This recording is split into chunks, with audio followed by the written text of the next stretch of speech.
Well, ladies and gentlemen, the Buffalo Bills are not who we thought they were in the year 2025, coming to the year as the Super Bowl favorite. I think just 2 weeks ago, you would have had to have bet $10,000 for this team to win the AFC East. And after a 4-0 start, the Buffalo Bills go into the bye, now 4-2, a loss to the New England Patriots as a 8-point favorite, a loss to the Atlanta Falcons, who lost to the Carolina Panthers 30-0. The Bills are now 4-2 with no offense to speak of, a defense that can't stop the run or the pass. And right now, the sky does feel like it's falling. If you came here to hear some sort of, silver lining from that one or whatever, unfortunately, I'll just tell you right off the bat, as we're 40 seconds in, you're not going to probably find it tonight. Maybe we work our way there eventually after an hour or so.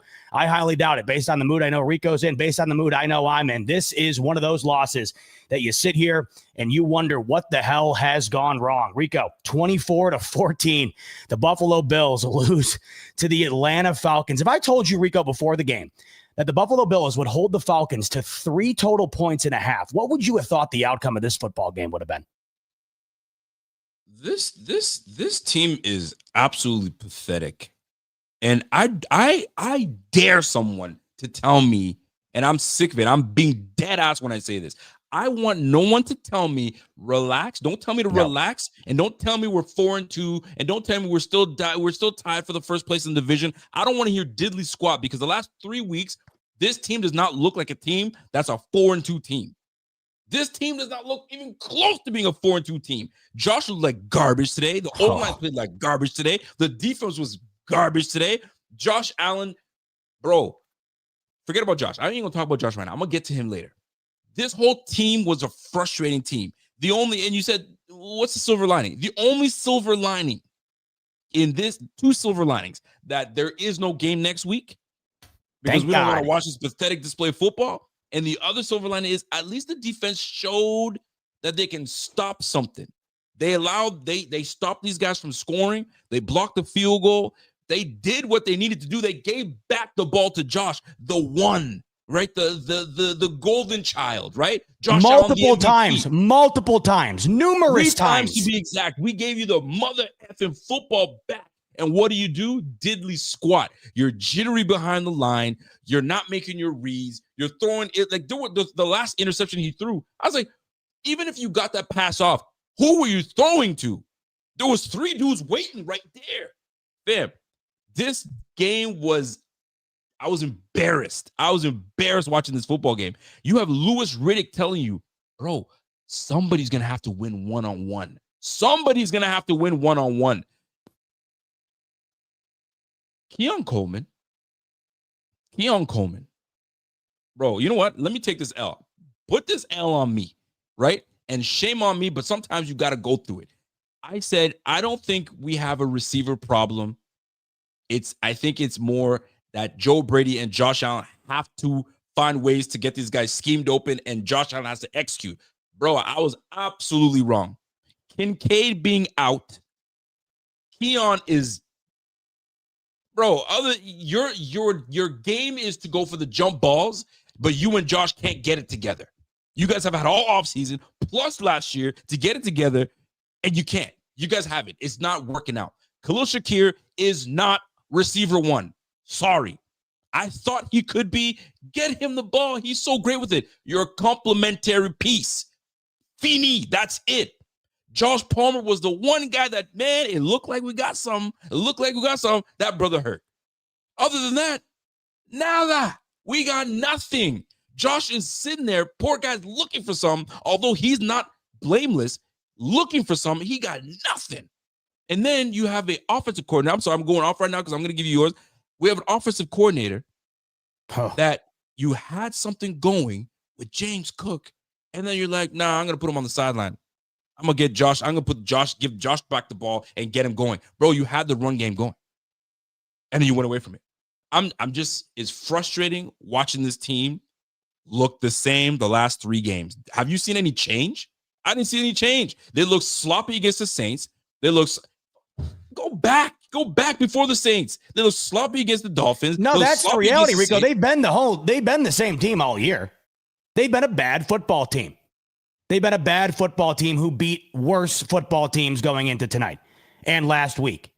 When you look at the body of work that they put together going into last weekend, it was a Ravens team that is on pace to have a historically bad defense. It is a New York Jets team that's on pace to be a historically bad team. They beat a Miami Dolphins team that's going to fire their head coach. We'll see what they end up doing with their quarterback at some point, who's out there throwing his teammates and organization under the bus. It's a complete cluster F in Miami, but you beat them. Congrats. Then you beat a New Orleans Saints team with a starting quarterback who had never had a victory as a starter. That's your body of work. Then you finally play an opponent that seems like they have some decency to them in the New England Patriots. You lose. Then you play an Atlanta Falcons team that has some firepower, and you really get rolled. You really get rolled. And the problem is that this team collectively is an issue right now. You could almost live with the Bills losing this game 38-35, because the known fact about the Buffalo Bills is, well, the defense can't do it. They just can't step up. They can't get it done in big spots. They're the liability. Josh Allen's a superhero. This offense is always going to be trustworthy. They're always going to be able to get it done. The offense has been just as bad as the defense has been for the last 2 weeks. The Buffalo Bills defense was about as good as you could possibly be in the second half. And all you ever asked for in a game like this one, all you ever asked for is to get 17 in the offense, the ball, and give them an opportunity to win it. They got multiple opportunities, and they squandered every one of them. They wasted every single one of them. They pissed every single one of them away. Every single one. The defense could not have done more. They completely shut down the run game. They shut down Drake London, who had a historically great game in the first half, as did Bijan Robinson. Hell, they even block a field goal, man. They block a field goal. When do you see that? They did everything. And you run an end around on 3rd and 1. You take James Cook off the field. You throw a pitch on the run. You throw a pitch on 4th down. Are you kidding me? With this team right now, it had always been Josh Allen and the offense will be able to do it. They scored 14 points on Monday Night Football. They scored on the opening drive of the game. They scored on the opening drive of the second half. They did not score a single other point in any other scenario the entire rest of the football game. And frankly, they didn't really even come close. They didn't even come close. The offensive line got rolled in this one. They have now allowed 11 sacks, Rico, through week 6. Guess how many sacks they allowed in 2024 total? 14. So the offensive line now is getting rolled. Josh Allen, I don't know what's going on. But that ain't the 17 that won the MVP last year. That's for sure. You're running a couple of plays throughout the football game in pivotal moments now the last 2 weeks that make absolutely no sense. The only semblance of an offense you seem to have right now is James Cook when that's going. When it's not, they have absolutely nothing. And then all of a sudden this defense goes from being maybe the worst you've ever seen in a half to one of the best you've ever seen. There's no cohesion. There's absolutely no complementary football. And then when you start to feel like there might be, one of the other sides completely blows it away. As soon as the defense finds a way to get their footing, it's the offense that can't do anything. It's topsy-turvy. It's this way. It's that way. It's unbelievable. You had Bijan Robinson in this game go for you had over 200 yards of total offense. You had Drake London look like prime Vikings Randy Moss in this game, and you're going against a quarterback that really hasn't proven anything in the league. Up until a couple of weeks ago, he hadn't won a football game with the opponent scoring more than 7 points. This team lost to the Carolina Panthers 30-0. 30-0. The Carolina Panthers offense put up 30 points on that exact same defense. The Josh Allen-led Buffalo Bills offense scored 14 points, both on scripted drives. And the crazy thing to me, Rico, is both those drives were great. They were great. That drive coming out of the half was beautiful. They cannot seem to find anything outside of the script right now. I don't understand what's going on. I don't quite get it. That was a backbreaker. I mean, you had a setup to go into the bye undefeated, and you drop one in New England, and you're thinking to yourself, well, every team's got a bad game, right? Every team's got a bad game. It's a divisional opponent. The Patriots are on the rise. They caught us. They caught us with our pants down. We had 3 turnovers, ton of penalties, and you respond with this on another national stage. You respond to this with the slate of games you have in front of you post-bye. This is how you respond. I hate to tell you right now, this Buffalo Bills team is closer to the back half of the league right now than it is towards the front. And if you think that this team right now is a playoff contender, I got news for you. The Indianapolis Colts right now would roll them. They would roll them. The Chiefs right now, the way that they looked on Sunday Night Football, would roll them. This team right now Rico, this feels like a wild Shell. card and out at best right now. At best. And that is not over exaggeration. I'd love to hear the argument against it. Because what have we seen? They've played 6 games. No, they're 4-2. Look at who they beat. And at the time, all you can say is it's who's on your schedule. You got to play what's on your schedule. But the signs were always there. We haven't seen this really. We haven't seen this during the Allen McDermott era outside of the Dorsey debacle. Really. This is about as low of a point as it's gotten to. And I don't really know what to tell you because typically it's one side of the ball or the other. Right now, collectively, Rico, this is just I hate to say it. The Patriots, they were just better last week. And tonight, the Falcons they were infinitely better. That defense, and I got to give credit to Atlanta's defense, by the way. It just wasn't the incompetency of the Buffalo Bills offense. That defense was a powerhouse tonight. And then Bijan Robinson, Drake London, they're looking like players that the Bills have never had before. I mean, they're looking like all-stars. Not to say that they aren't. They're two great players at their respective positions. But against the Buffalo Bills, it's your coming out party. And you expect that to some degree because that's been a consistent problem. But what the bigger issue is now, you can't trust this offense. You can't trust the offense, and that's the biggest issue right now, Rico. You can't. Let me ask you a question. How many complete, just wild guess. You probably know. Don't look at your screen. How many completions do you think Michael Penix had today? I think he went 20 or 32. Did he not? I saw it earlier. He went 20 or 32. Do you know half of those passes was at Drake London? Drake London had 10 receptions for 158 yards. The next receiver, do you know who the next receiver in line was? Couldn't tell you. I couldn't remember anybody else who caught a pass, Rico. Bijan Robinson. Sure. Bijan Robinson for six receptions for 68 yards. Oh, you know who the next person was? Nope. It was Kyle Pitts. It was them. This was a 3-player receiving crew. Drake London, Bijan Robinson, Kyle Pitts. Sorry, Tyler Algier had a 6-yard reception. That's it. You let Drake London whoop you guys up and down the field. Now, Brandon Beane, I love Brandon Beane, but your punk ass has to call up WGR and say, fellas, my bad. I went off on you guys to tell you guys, hey, what the heck's your problem? We're scoring 30 points a game. We had 8 straight games of 30 points. Went off. Said it with his chest. He was out there. Bro, those 2 cats for the WGR cards, I don't know their names exactly, Howard and Simon, I think. You owe those 2 guys apology. He's like, yo, my bad. No, it was Jeremy. It was Jeremy and Joe. Bad. Jeremy and Joe. No disrespect. My bad, fellas. I was not familiar with what you guys were saying. Yes, you were. We've been telling you guys all off season. We went defense. Jackson Hawes, defense. And then a 7th-round receiver that's not even on the team right now. And then now you have this product on the field, and you think that's good enough? You think that's good enough, Brandon Beane? Bro, you have a lot of blame for this because you had ample opportunity to grab someone. Keon Coleman, first of all, don't listen to your quarterback. Your quarterback's job is to just pitch the freaking ball. Your job is to get the right guy for him. Not like Keon Coleman. For what? For what? You need a guy that gets you separation. I need a big body receiver. You had that in Kelvin Biscuit Benjamin. Remember him? How'd that work out for you? Get your guys some separation. When you had success, Josh Allen, you had guys like Diggs. You had guys like Cole Beasley. You had guys like John Brown. And now you're dealing with Shavers, no disrespect. You're dealing with Khalil Shakir. That's not that guy. You got Keon Coleman. I don't know where he's at. I don't know where his head's at. And then you got Palmer that just got hurt. And it looked like you guys were cooking with him, but that didn't work out. Brandon Beane, bro, you got things to take care of. I don't know if you got to get on the phone with the Chicago Bears and say, yo, how much is DJ Moore? Can I get him? It didn't seem like y'all are using him. I could use him like that. You know what? Maybe call Harry Roseman and say, hey, man, what's up with A.J. Brown? Is AJ Brown available? What's going on? Because I might have to give up a couple pieces. Fam, something has to give. Enough of disrespecting the receiver position. Enough of disrespecting Josh Allen by not giving him a legitimate fucking, I don't want to cuss, but giving him a freaking receiver. Fam, you saw the success he had when you had a bona fide receiver.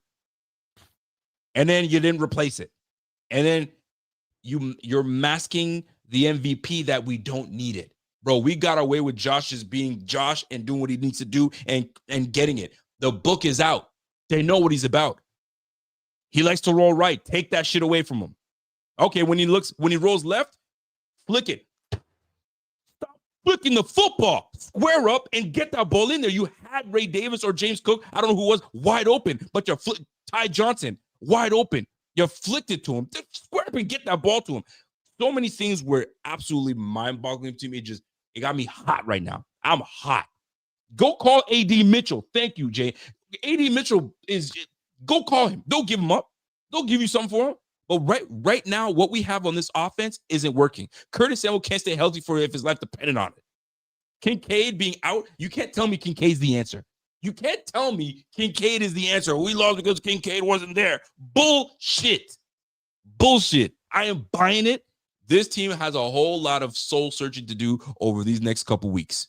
Y'all got a whole lot of soul searching to do. And when you return, you better return with a product worth watching. Because I'm going to tell you right now, Bills fans, as great as they are, boy, they'll turn on you real quick. They're already calling for Brady's head right now. Get that guy out of here. Get him out of here. We don't need him. But right now, we don't have the funds. So what we're going to go to, hey, Gabe, you ready, buddy? We brought you here for a reason. We already activated Jordan Poyer today. I wouldn't be surprised to say, hey, Gabe, you know what I mean? That buy's coming. After that buy, you want to come on, fam. We can't keep repeating and getting the rejects back on the squad. Bro, I'm sick of it. We're 4-2, but I don't give a rat's ass. We look like garbage these 6 weeks of games. They haven't played a good game. They haven't played a good game other than the Jets. The Jets. Congrats. And what's the record of the Jets again? Oh, 0-6. Perfect. What did their quarterback just throw for? You said you were talking about earlier. 10 yards.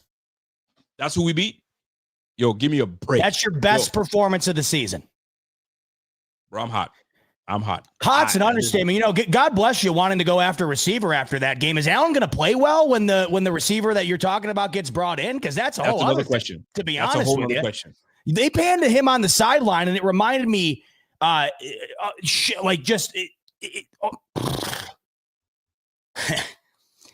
it's tough. It reminded me in the worst way possible of the time they panned to him during the 13-second game when he was just staring there like the life got completely sucked out of him. That's how he looked. He was slamming his helmet. I mean, this isn't good. That interception before the half. I mean, really, this game should have been put away before half because that was a touchdown. In a shell, if you were to put a microcosm on the season thus far. The interception right before half for the defense to allow Drake London to basically walk into the end zone. How lucky were they that they step out of bounds? That's the other thing, too. They had so many things go their way, too, that really would have ruined the night for them. And they still had an opportunity after opportunity after opportunity. And I can't understand for the life of me how you shut this team out in the second half. You shut them down and you don't score a single point. How is a Josh Allen-led offense? I don't care if you and me are out there playing receiver. How do you not score a single point with what that defense stepped up and delivered to you in the second half? How the hell is that possible? 14 points. When's the last time they scored 14 or less points, Rico? I can't even remember. And it's coming off of a game where they only scored 20. And once again, you sit there and you're wondering if that's the outlier, right? Because you can't score 30 every week and you're not going to have your best game every week. But this is a consistent theme now, where the 4 games prior to last week, you have to wonder if the opponent you were playing really was the offset, because they've played 2 quality opponents. And here's the scary thing, folks. The last 2 opponents that they've played, they're not even Super Bowl contending teams. They're just good teams. They're just okay teams that are going to be fighting for a wild card spot. That's what the Falcons and the Patriots are. What's going to happen when you play the cream of the crop? I mean, you got to play a Carolina Panthers team that beat that same team that you just got worked by 30-0 a couple of weeks ago. That's what's waiting for you post-bye. You can't sit here with any certainty right now and tell me that's a guaranteed W for Buffalo. You can't. And you can't tell me the Buffalo Bills are guaranteed a W against anybody right now after what we just saw. And if anybody wants to sit around and say, relax or don't panic or whatever, what have you seen that gives you the idea that this is all of a sudden going to be completely turned around? Because I unfortunately haven't seen this team play a quality game through 6 weeks. I have not seen it. And here's the most frustrating thing.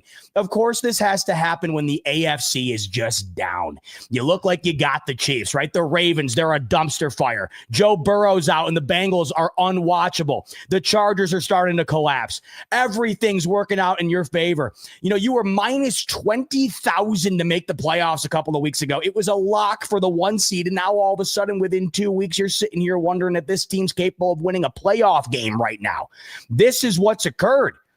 And listen, if you want to say that it's too small of a sample size and that everything's fine and whatever else, this is a 17-game league and you've played 6 games.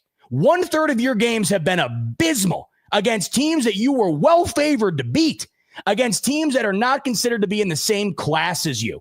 And you have not done this once. You haven't had a sequence like this in how long? It's rare for the Bills to lose back-to-back, but to lay an egg back-to-back, Rico, like they just did. I mean, the difference between 4-2 and 5-1 after that loss with who you have to play post-bye is so seismic. And they had every opportunity. This is what I can't get over. If you lose that game because the defense gets shelled all game like it started, where they scored 21 points, should have been 28, and they just keep destroying you offensively, but the Bills keep answering or whatever, you throw your hands up and say, well, once again, the defense. The problem I have now, my biggest problem is now this is a collective effort of bad or very mediocre. This is what this is. And it's happening at a time where it felt like the road, Rico, was being paved with gold bricks. And now all of a sudden there's construction on the road and you have no idea where this is going. The last 2 weeks, though, have been a detour down a hellish lane. And now you go into the bye and you have a lot of soul searching to do. A lot. Oh boy, do you have a lot of soul searching. And soul searching on this. I'm looking at what the Bills were able to do in the second half, right? First half, let's call it one of the worst halves I've ever seen this Bills team ever play. Offensively, defensively, it didn't matter what they did. And miraculously, we were only down 21-7. Only 21-7. And we got lucky because Drake London stepped out of bounds. It would have been 28-7, and that would have been a wrap. Anyway, let me continue. We're down 21-7. The Bills score 21-14. Look what this defense was able to do for us. I cannot understand it. Make them punt. Then we turn the ball over on downs. Are you kidding me? That pissed me off. Anyway, block field goal. The Bills we don't block field goals. We don't. 2 consecutive 3-and-outs. You got to be 5 yards total on 2 drives.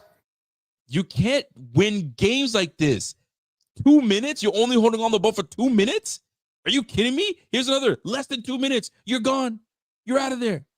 You can't win games like this. You can't. And I'm not gonna sit here and we were injured and we didn't have any, but next man up. That's the NFL. This is the elite of the elite. I'm not trying to hear nothing. Not a peep. These guys beat us with 3 people. Bijan, Kyle Pitts, Drake London. Yeah, and the Patriots beat him with 2. Diggs and May. I mean, that's really what it was. And I'll tell you right now, McDermott has to look very hard, or him and Bean got to sit in a room and look at this very hard and be like, yo, what are we doing? We got to fix this because this could go derail quickly and fans will revolt because we have a beautiful specimen of a quarterback right now, literally in his prime right now. And we sitting here giving him this and giving him that. And this is how we're working with. Love you. Love ya. Love you. If I hear I love you one more time, because what I saw on the field was not love. That was some BS. Love you. Love you, buddy. Give me a effing break. Bro, y'all got to talk. Y'all got to figure it out and talk to your boy Chains over here. Mr. Joe Brady. Bro, you know what? I think I've come to this conclusion that Andy Reid can go deep into his bag of tricks and come out and say, you know what? Let me dust this playoff. I haven't done this in a long time. Let me see if it can work. Joe Brady don't have that bag. That bag is shallow. What you've seen is probably all he's got.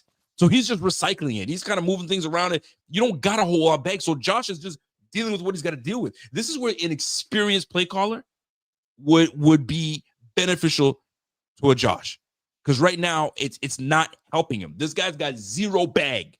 He's got zero bag. If he was a ball player, he's got the one crossover and go to the hoop. You know that hooper that you play with, he's got one. Oh, move? you mean to tell me you don't love the revert? You don't love the end arounds that have worked beautifully the last 2 weeks? Deep in that bag, you haven't been loving that? Man, Bro. what a time to dial up those two beauties.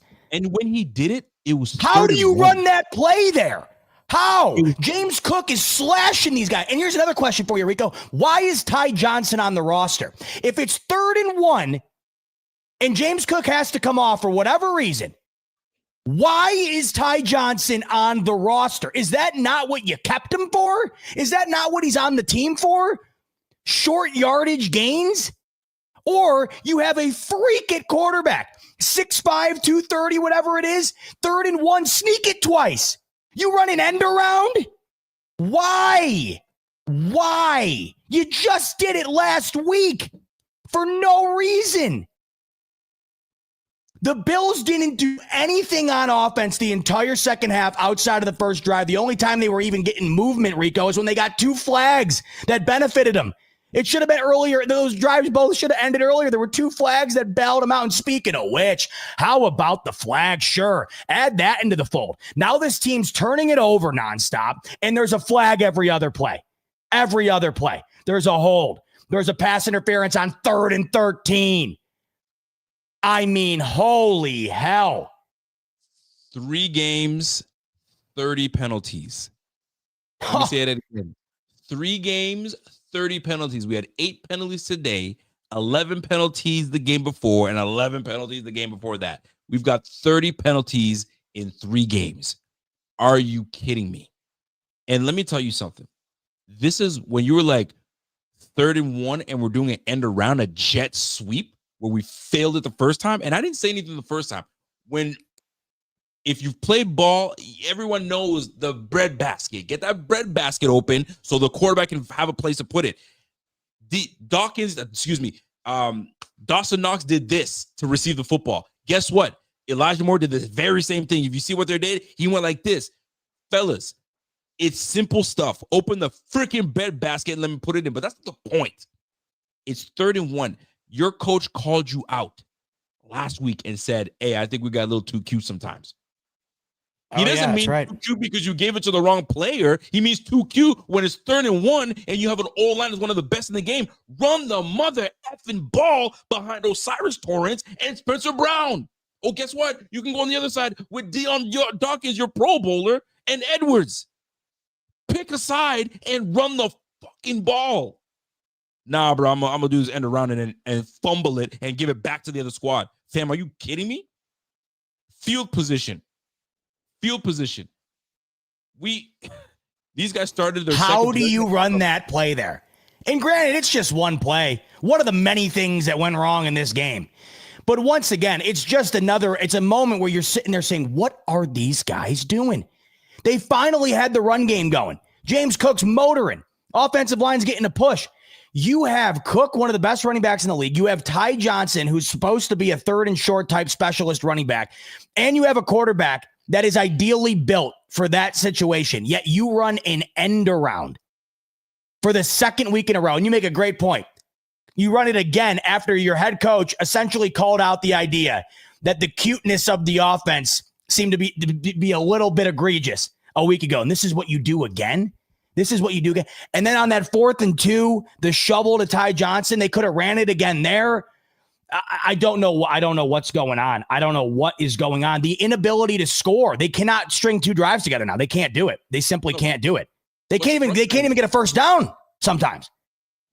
What's frustrating is Josh was looking. The poor guy was sitting there. There's a time where the pocket was clean and he's sitting there. He's looking. He can't find anybody. I was like, how could you not find anybody? Somebody's got to be moving. There's DBs can't cover for 7 seconds. Somebody's going to wake up. Nothing. Nobody's doing anything. I'm watching these guys just jog down the field. Did you see how Keon Coleman arrived to the game today? There's something about, for me, maybe call me old school, call me old man. I don't care what you want to call it. There's something about a dude that comes to work business, ready to go, gets in there, and he means business because he hasn't played well. Especially if you haven't played well, bro, I'm coming in, ready to go, and I mean business. This guy came in, shirt open, big old chain, just hanging. And I could care less for those type of things. But you got to be a baller if you're doing something like that. You showing up like you run things. Fam, you don't run a thing whatsoever. Let me show you something. This is what Josh Allen is working with, ladies and gentlemen. This is what Josh Allen is working with. Let me show you something real quick, just so I can give you guys an idea. Okay, I told you what Drake London did. Let me see if I can zoom Let me see if I can zoom that in a little bit, just so you guys can have an idea. Drake London, 10 receptions for 158 yards, 39 long, 16 targets. This is what I can't stress that enough. 16 targets. You want to know why he was targeted 16 times? Because that's his guy. That's the guy on the squad. There is no everybody can eat. Everybody has an opportunity. We're all going to give you no. He's my guy. He's my guy that moves the sticks. I'm going to go to him as many times as possible because he's that dude. Let's flip over to the other side. You got Josh Palmer with 2 targets, 2 receptions. Then he gets hurt. Khalil Shakir, 5 targets, 3. Tyrell Shavers look at this. Tyrell Shavers, 5 receptions. He got the receiver 5 on the squad, got 1 less target than the second round draft pick, our first pick, Keon Coleman. 3 receptions and 11 yards. And by the way, his 3 receptions, one of them was a flea flicker. Give me not even end or it's what was it called? The hook and ladder. Give me a break. Look at this. Your leading receiver was Tyrell Shavers with 3. Shavers, Khalil, and Coleman, 9 receptions. These 3 together don't even give you what Drake London. Brody, this receiving room is pathetic. Pathetic. Well, wait till Curtis Samuel comes back. For what?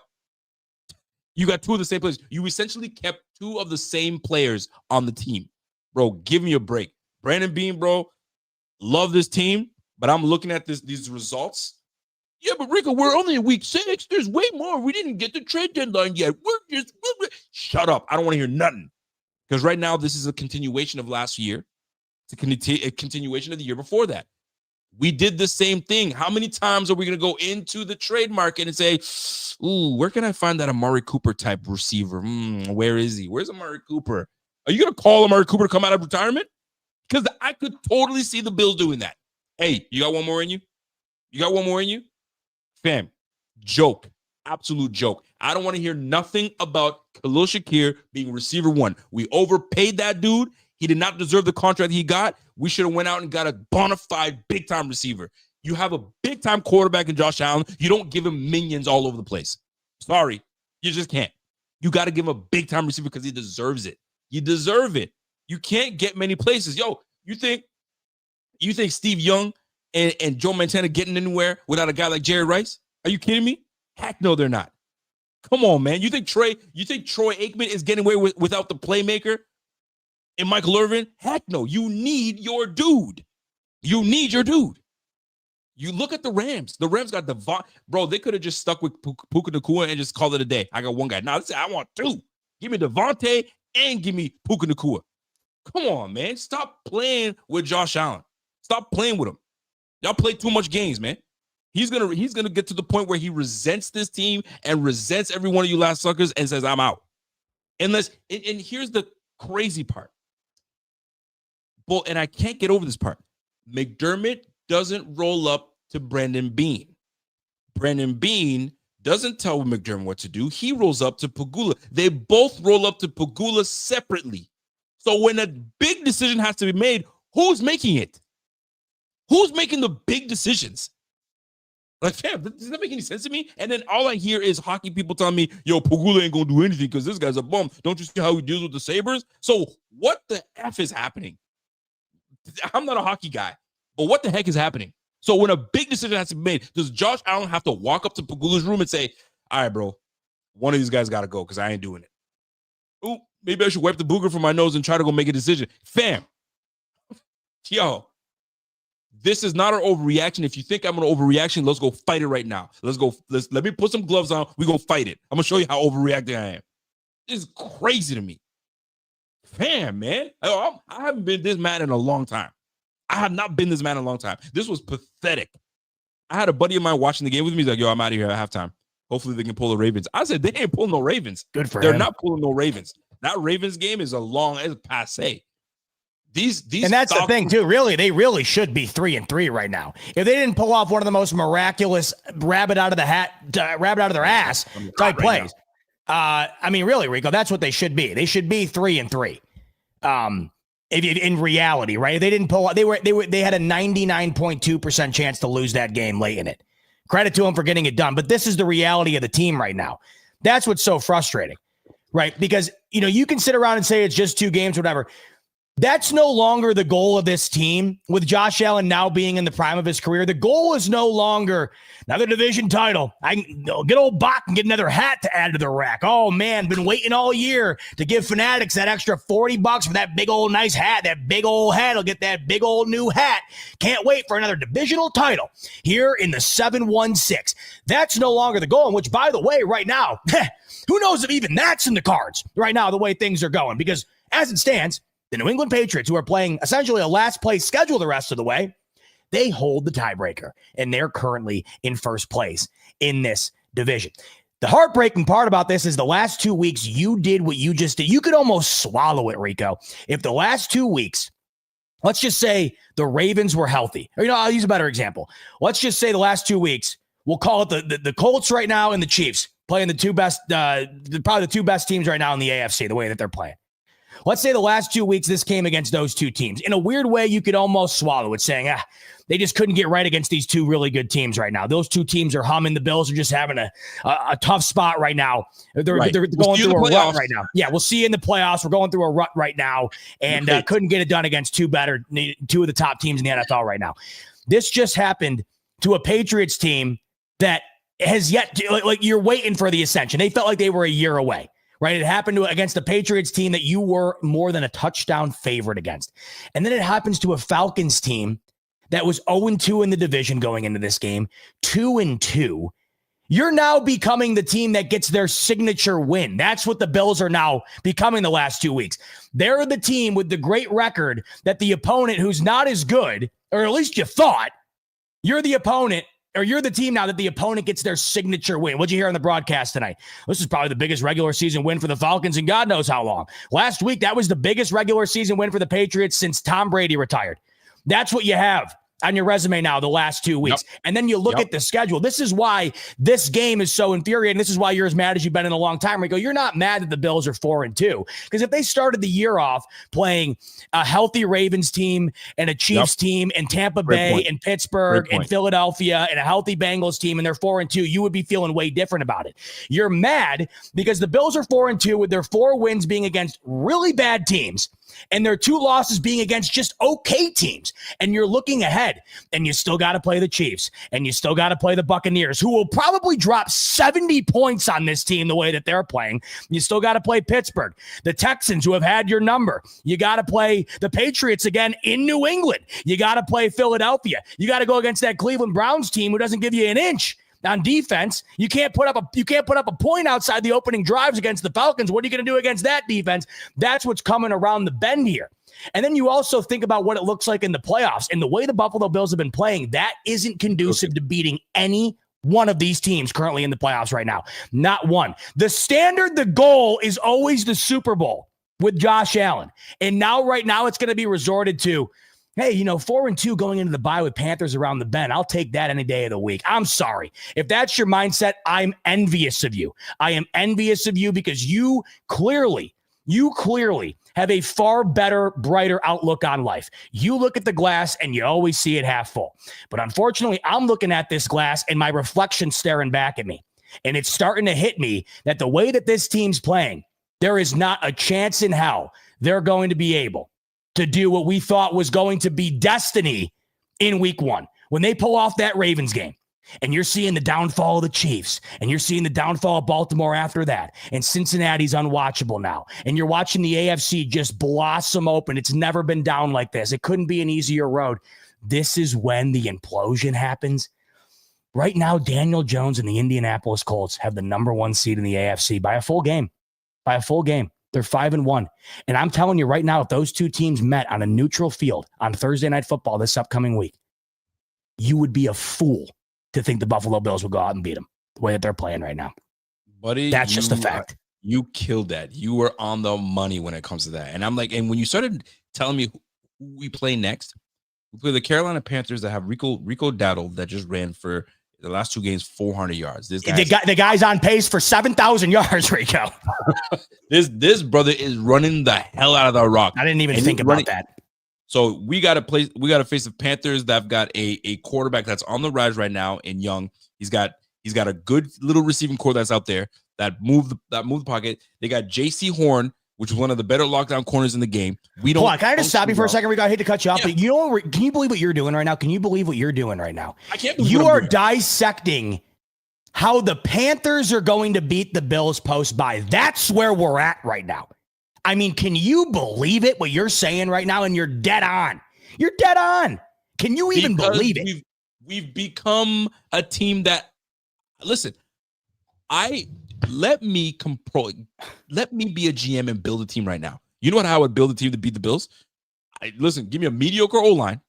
Okay. If they gave me, you know how those little things that they give you, hey, you got $15 and build your best 5 and pick $4 here and do that. Yo, I'd put lockdown corner, running back, and give me a solid O-line. I'm going to run the hell out of football, and I'm going to lock down your quarterback, your receivers. What are you going to do now? Because that's essentially what these guys are doing. You're going up against the Panthers that got a run game and a corner, right? You're going against the Texans that got a run game and they have a corner. And they have a freaking pass rush that gets after that ass. Craziness. You're going against the Kansas City Chiefs that finally have found their offense and their defense. You already know what they do. I don't even got to tell anybody, right? Then you're going to go against a Miami Dolphins defense that are absolutely desperate. And they're seeing, wait a minute, the Patriots just took y'all. The freaking Panthers are about to take y'all. You just lost the Atlanta Falcons, bro. Devin A. Chain, get ready. We're gonna do it to these boys, right? Then you got to go up against the freaking Texans, like you said. Then you got Houston. Then you got Pittsburgh. Then you got Cincinnati. That all they got to do is find a competent quarterback that can throw the football, and they found it in freaking Flacco. So that becomes an issue, bro. I'm exhausted already. Bro. They've got some changes to make, and they've got to do it quickly. Because this season can quickly turn into, we need to salvage this season. We went from, hey, we're gonna get to number 1 seed. We laughed about it, and we're right on there. Look at the Chiefs. Just 2 weeks ago, we're like, holy crap, the Chiefs and the Baltimore Ravens are playing each other. One of those teams are going 1-3. Look at them now. You know, it's shame on us. Just shame on us for thinking this team was going to walk into the bye 6-0. Shame on us. Shame on me. I didn't give enough credit to the opponents being played, and I did not see past the ruse. I didn't. Shame on me. And you know, the signs were there. But the thing is, you're not going to come on here on a win and rip on the team for X, Y, and Z. 1, because God knows we would get destroyed if we did that. And 2, winning heals all. So even if you see a lot of bad, you come on here and you're like, but they got the W. And you kept thinking the Bills just always find a way to win. But now they don't seem capable of having anything in their bag, like you were mentioning earlier. Like right now, Rico, there was a narrative going around. I've heard this a few times. The Bills are just saving their best for the postseason. They don't want to show their hand. They're pulling an Andy Reid. They don't want to show the Dolphins their best. They don't want to give the Patriots film for the postseason. I've heard it. How does that? Right. Oh, I've heard it. And I've heard it from not just Bills fans, by the way. I've heard it from national pundits that are thinking the Bills are just, they're kind of loading up their ammo, waiting to bring the full artillery out when it matters most. They are unleashing right now. You think that they're not unloading everything they have right now? You don't think that they unloaded tonight everything they had to try to win that game, and they scored 14 points. 14 points. I cannot believe that team could not score another point outside of their first. And here's the thing about the 2 opening drives. Everybody knows in football, your 2 opening drives are scripted drives, meaning you go over them before the game and in the locker room. You have it all set in stone. So that means right now this team, and you want to know what happened, Rico? The same thing happened last week. Bills offense comes out in the second half against the Patriots. Ding, ding, ding, ding, ding, touchdown. Where was it the rest of the game? Where was it in the first half? Nowhere. So all of a sudden now, there's just no ability to score off script. I mean, Rico, here's the thing. 14 points. Maybe you look back and you're like, well, did Allen throw a pick in the red zone? Did they fumble another one on the 30-yard line? No, they didn't even attempt a field goal tonight. They didn't even, they didn't even go for it on fourth down near the goal line and get stuffed. They didn't come close to scoring another point. The 14 points, that was directly indicative of what this offense was. Direct result. Usually you look at the score and sometimes it doesn't completely tell you what the game was. That was if you looked at the box score of this game, perfect reflection of exactly what that football game was. And you know what? For all the bitching we're doing, and I got plenty more. I'm sure we all do. To sit here after this one, and here's the thing that makes you want to vomit. Bijan Robinson and Drake London went into half with nearly 300 total yards between the two. And we're sitting here, Rico, post-game, and I don't think it's unfair to say that the offense of the Buffalo Bills lost this football game. How disgusting is that? The Atlanta Falcons had 335 yards of offense in the first half. In post-game, I think it's fair to say that the Buffalo Bills offense is what lost them the football game. Can you even fathom that? You absolutely nailed it, because they did. And the surprising part about this, let me just put it this way. The Bills scored with their opening act in the first half. The Bills scored with their opening act in the second half. That was it. Offensively, that is all they did. That's it. So when I say this, and I say this again, and I say this with no love, Joe Brady, you need more time. You need more time to season yourself, because that bag of offensive plays that you have from our quarterback is not doing it. Is just not doing it. And Josh is not growing in it. And I get it. The conversation was probably, Josh, if you want to win an MVP, trust me, I will get you there. You won't turn the ball over. You take what the defense gives you. I promise you we're going to do well. But that is not the case anymore. They know what you want to do. Pressure Josh, because he loves to run. Old Josh is still there. I don't care what anybody tells me. Old Josh is still there. When he doesn't like what he sees, I'm out of the pocket. I'm rolling out. He did it his rookie year. He still does it now. He's just under control this time. But when things don't go Josh's way, his almost, what's the thing when people whenever there's a crisis, they automatically revert to that. That's Josh. I don't know there's a term for it, but that's that. Josh reverts to let me scramble. There was a play where they did a left corner blitz with a linebacker coming from this side, and they showed blitz on. Josh saw it. He rolled this way. The play that he got hurt, he rolled the opposite way where there's more people coming because he panicked. And when he panicked, bad things happen for Josh. He panicked on the 4th and 2. That's why he flicked it like that. He could have thrown it overhand, but he's been under a siege all game. What happened to this offensive line? What happened? They could not handle the pressure. The pressure was all over them. And here's the thing. This is where the Joe Brady situation comes in. Okay, Josh, they blitz 50, I think it was 41% or 51% of the time. Half the time they're blitzing. So you'd think that, okay, we've got something to combat the blitz. Nothing. Somebody's going to be wide open. There's two guys. We can't block them all. That means somebody's going to be wide open. We didn't have a counterattack for that. And it was terrible. And you can tell because we had an opening script touchdown first quarter, opening script touchdown set in the third quarter. And that was it. We didn't do anything. So lots need to be done in these 2 weeks. These 2 weeks are going to be absolutely awful. Awful. These 2 weeks are going to be awful. So now, here's the big question. Does Brandon Beane show his pride and say, we're fine, we'll figure it out, and we're going to get this job done?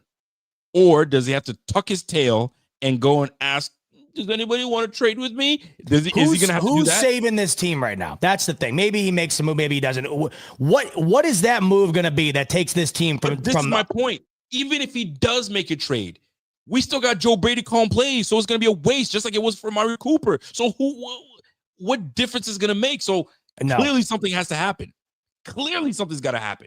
And I hate to say it. I'm looking at Joe Brady, friend. I'm looking at Joe Brady.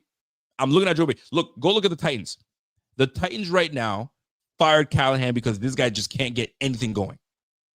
And everybody's like, yo, but how are you going to fire a guy that puts up 30 points? Have you not seen the last 4 games? Have we looked like a team that really is that team that puts 30 points? We barely were getting there. There's 30 points we're putting up. Look at the last 2 games. Man. Defenses are going to get better. If you can't do shit now, what you going to do when the playoffs come. First round, like you said, my man, you said first round bye. No, we ain't gonna do first round bye. It's gonna be a first round bye-bye. If we keep playing the way we playing like this, fam, that's a problem. That's a problem. I'm looking at Joe Brady in this, and I wanted to see what Joe Brady was gonna do this game. What will he do this game? Because that's the only thing that's gonna save us is if we score more points than the other team. We couldn't even do that. We put 14 points. That's the thing. Like, this is how you respond to that game last week. This is how you respond. Bro, you got no motivation from that game last week whatsoever. You didn't take anything from that and build upon it. In fact, you regressed. You had the same amount of penalties, essentially. You nearly turned it over just as many times. You ran very similar play calls, including that end around. I mean, that's the cherry on top to kind of showcase both these last 2 weeks. I mean, this team had every opportunity in the second half with the MVP, and they didn't come close. They didn't come close. And that was against a team that's going to be fighting for their playoff life at the end of the year. The Falcons might not even be a playoff team. The Bucs are going to win that division. So in all likelihood, this team is going to be battling for a 6 or 7 spot. And that's who you just went against in a capacity in which you could not answer anything. And you said it too. You go into this game, and you knew the Falcons blitzed more than anybody else. You don't have a single blitz beater. You don't have a single package written up for tonight. You don't have a booklet of plays ready to go against the team that you knew was going to want to send the house. They had nothing. There was nothing. Where was the designs to beat the blitz? There wasn't any. It got home every single time. Every single time. And here's the thing: you have to understand, unless these Bills are a bunch of freaking wannabes, you have to understand you've won your division, which some folks say is a weak ass division to begin with, but you've won your division 5 years in a row. You've been to the AFC Championship twice now in Josh's tenure. Divisional rounds, you've lost some. You've lost in the playoffs. You have not done this. You've lost in the playoffs.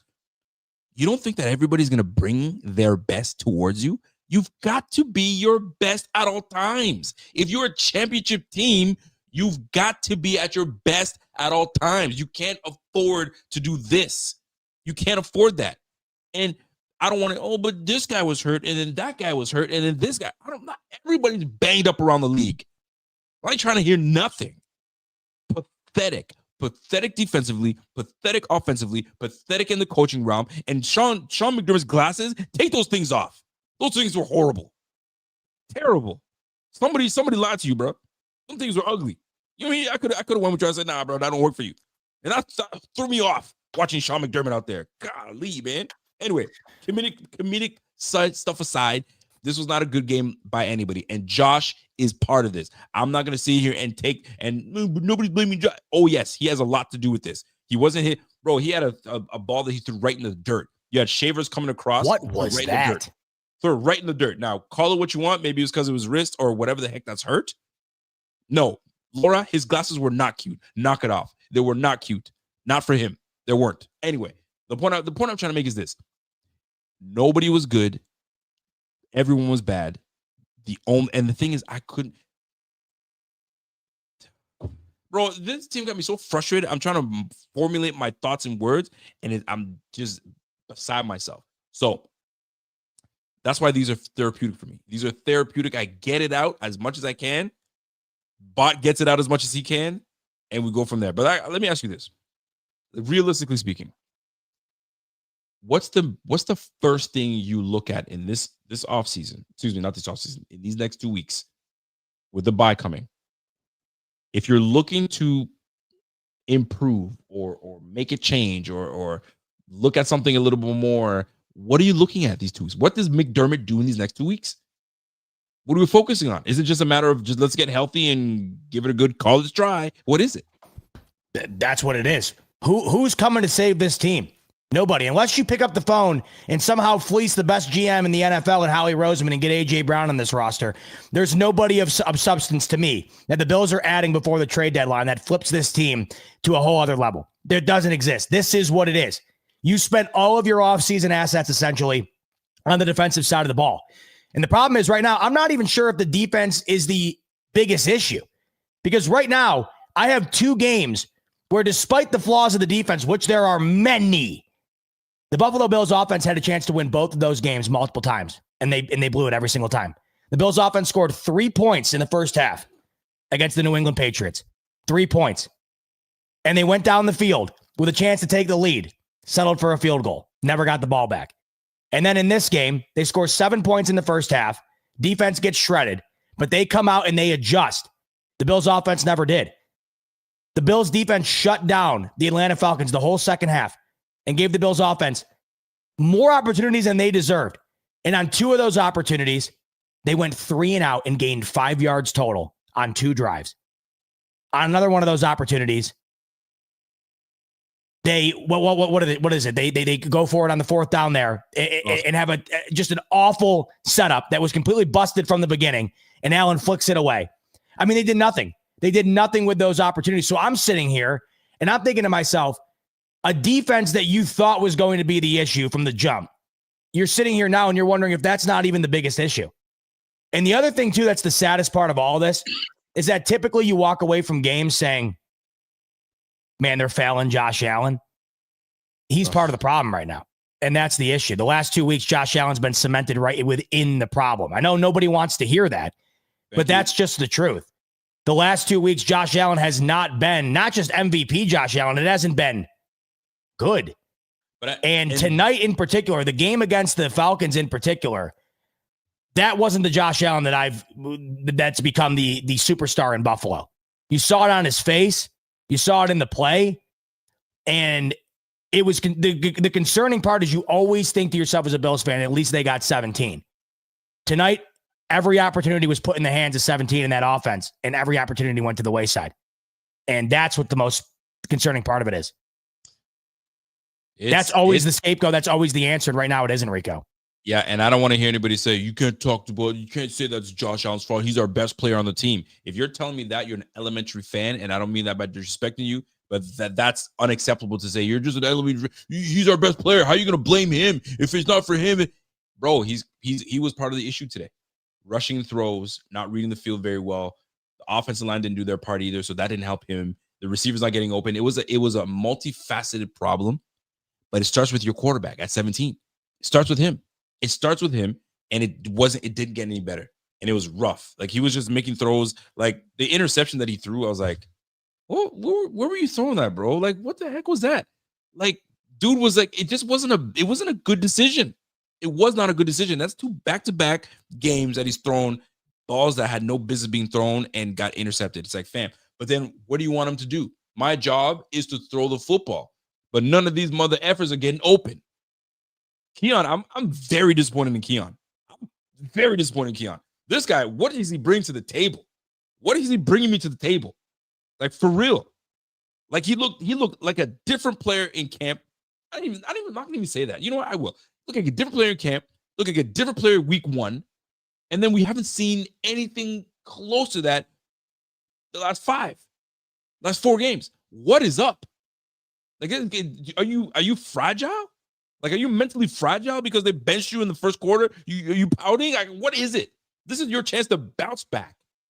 You know what I'm saying? Yo, I let my team down. Yo, I'm here for you, Josh. Let's roll. Nope. Golly, man. What did you guys practice all week? Oh, my gosh. And it sucks because it sounds like I'm poo-pooing on the team. I don't know what diddly squat about what they do. I'm not there at practice with them. How dare you? Well, the product showed on the field. So yes, it allows me to ask that question. What the heck am I watching? This ain't the same team. What the F is this? And when your coach calls you too cute and you do another cute act again, fam, I would love to know what McDermott has to say about this game. I would love to know what he has to say about this game, because this was absolutely atrocious. It was pathetic. Golly, man. And now you got 2 weeks we have to sit on this? 2 weeks to sit on a 2-game loss? And it makes me wonder. I was actually sitting there next to watching my boy. I had my friend. We were watching the Niners game. And guys are dropping. They're not playing well. I mean, Mac Jones was making a couple throws. And he was just emotionless. And I'm looking at him, I'm like, how are you just accepting this style of play right now? And the Niners were playing that bad. But how are you accepting this? Because I'm just used to it. I'm just like, I accepted that they weren't going to be a competitive team. I was like, yeah, but your team's 4-1. What are you talking about? He's like, I know what they are. but I just accepted that this is what I was expecting. And I'm not going to get overly too high and overly too low. I don't want to get to that point where I'm emotionless. I can't. We can't go back to the drought days where I was emotionless. I was like, oh, it's just going to be one of those games. So, like, let's just hope we do all right. No, we're supposed to be competing for a freaking championship. What the hell were we competing for today? Oh, my gosh, man. I can't be a fan that's emotionless. Please, Bills, don't make me become the fan that's emotionless that says, hey, it's a wrap. So something's got to give these next couple weeks. I don't know what the heck they got to do. Attitude is one of them. They got to change that attitude, man. You got to come in like you own this thing. Right now, you play, bro. And here's another thing. Ain't nobody earning the money that they got paid. Nobody's, in my opinion, they're not earning the money they got paid. Benford ain't earning it. Bernard certainly ain't earning it. Russo, to me, in my opinion, is not earning the money he's paid because he's not doing enough for me. Although he had that block field goal, you got to give him to him. That was sick. He was offsides in the first play of the game. That was a fumble. The game could have been completely different, but right there and then. Right there and then. A lot of these guys that got paid, they're not earning the money they got paid.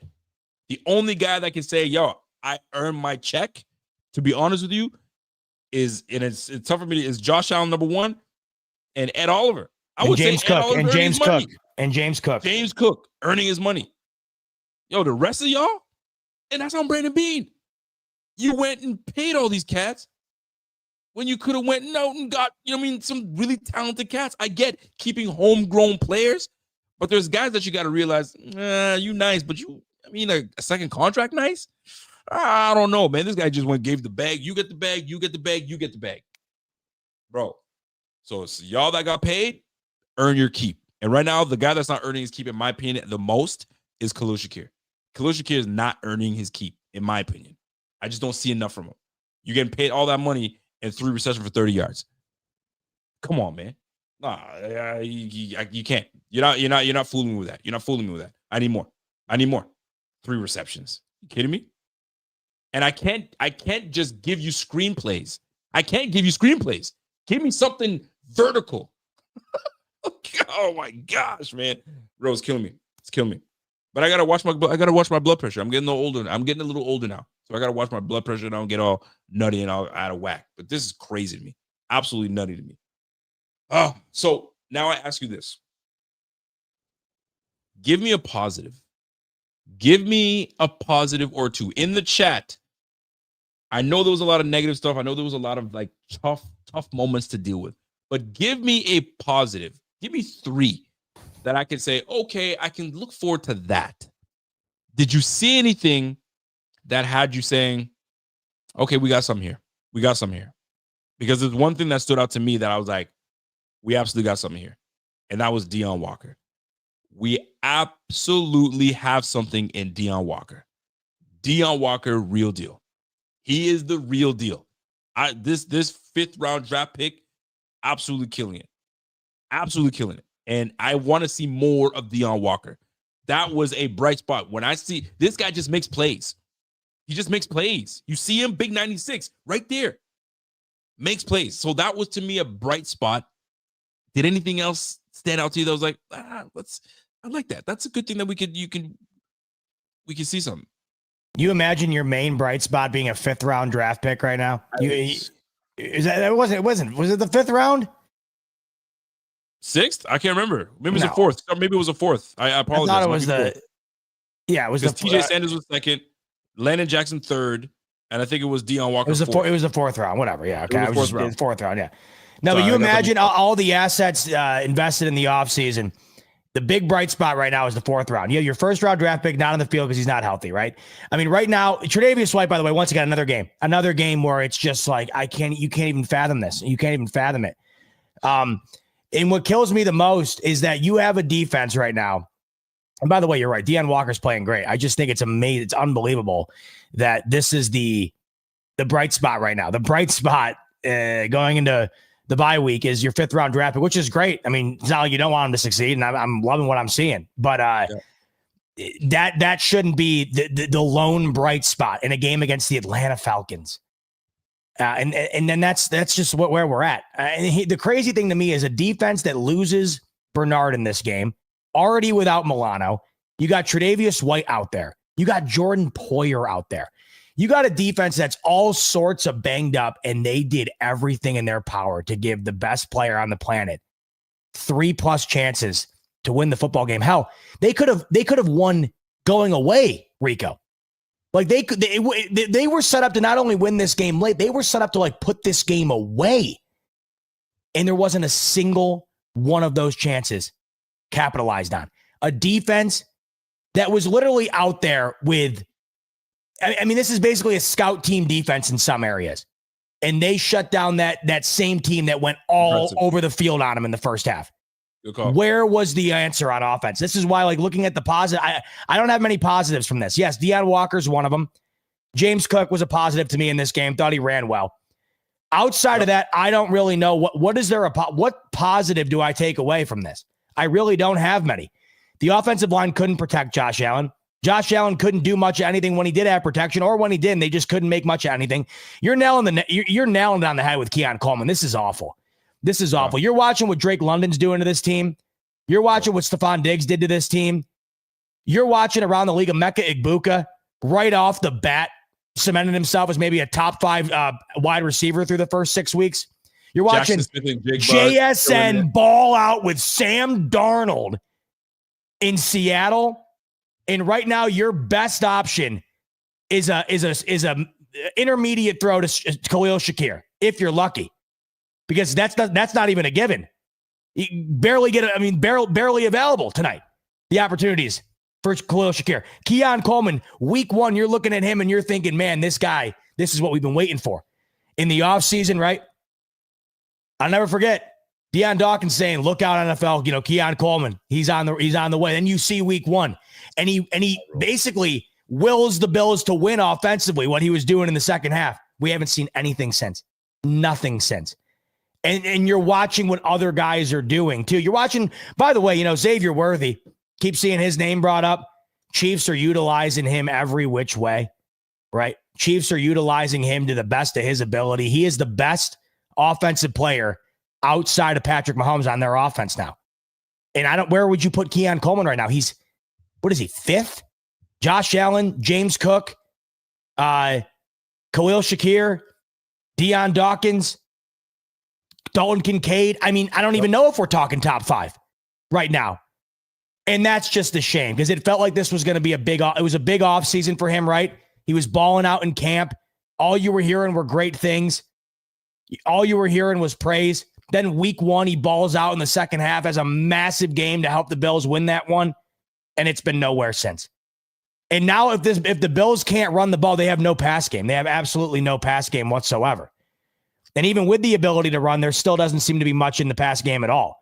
I just read a stat that the Atlanta Falcons, they blitzed 51% of the time in this game, Rico. According to Benjamin Solak, 56% of Allen's dropbacks tonight were blitzed. That's the most that Allen's seen since 2021, and they had no answer for it. The line couldn't pick it up. They had no play calling to beat it. And Allen himself was completely flustered by it. It felt like all night long. Now, is there a contributing factor to Allen's recent play because of the inability to have anybody really make a play or the offensive line not hold up? Because as we're seeing right now, there is a major regression in the pass blocking.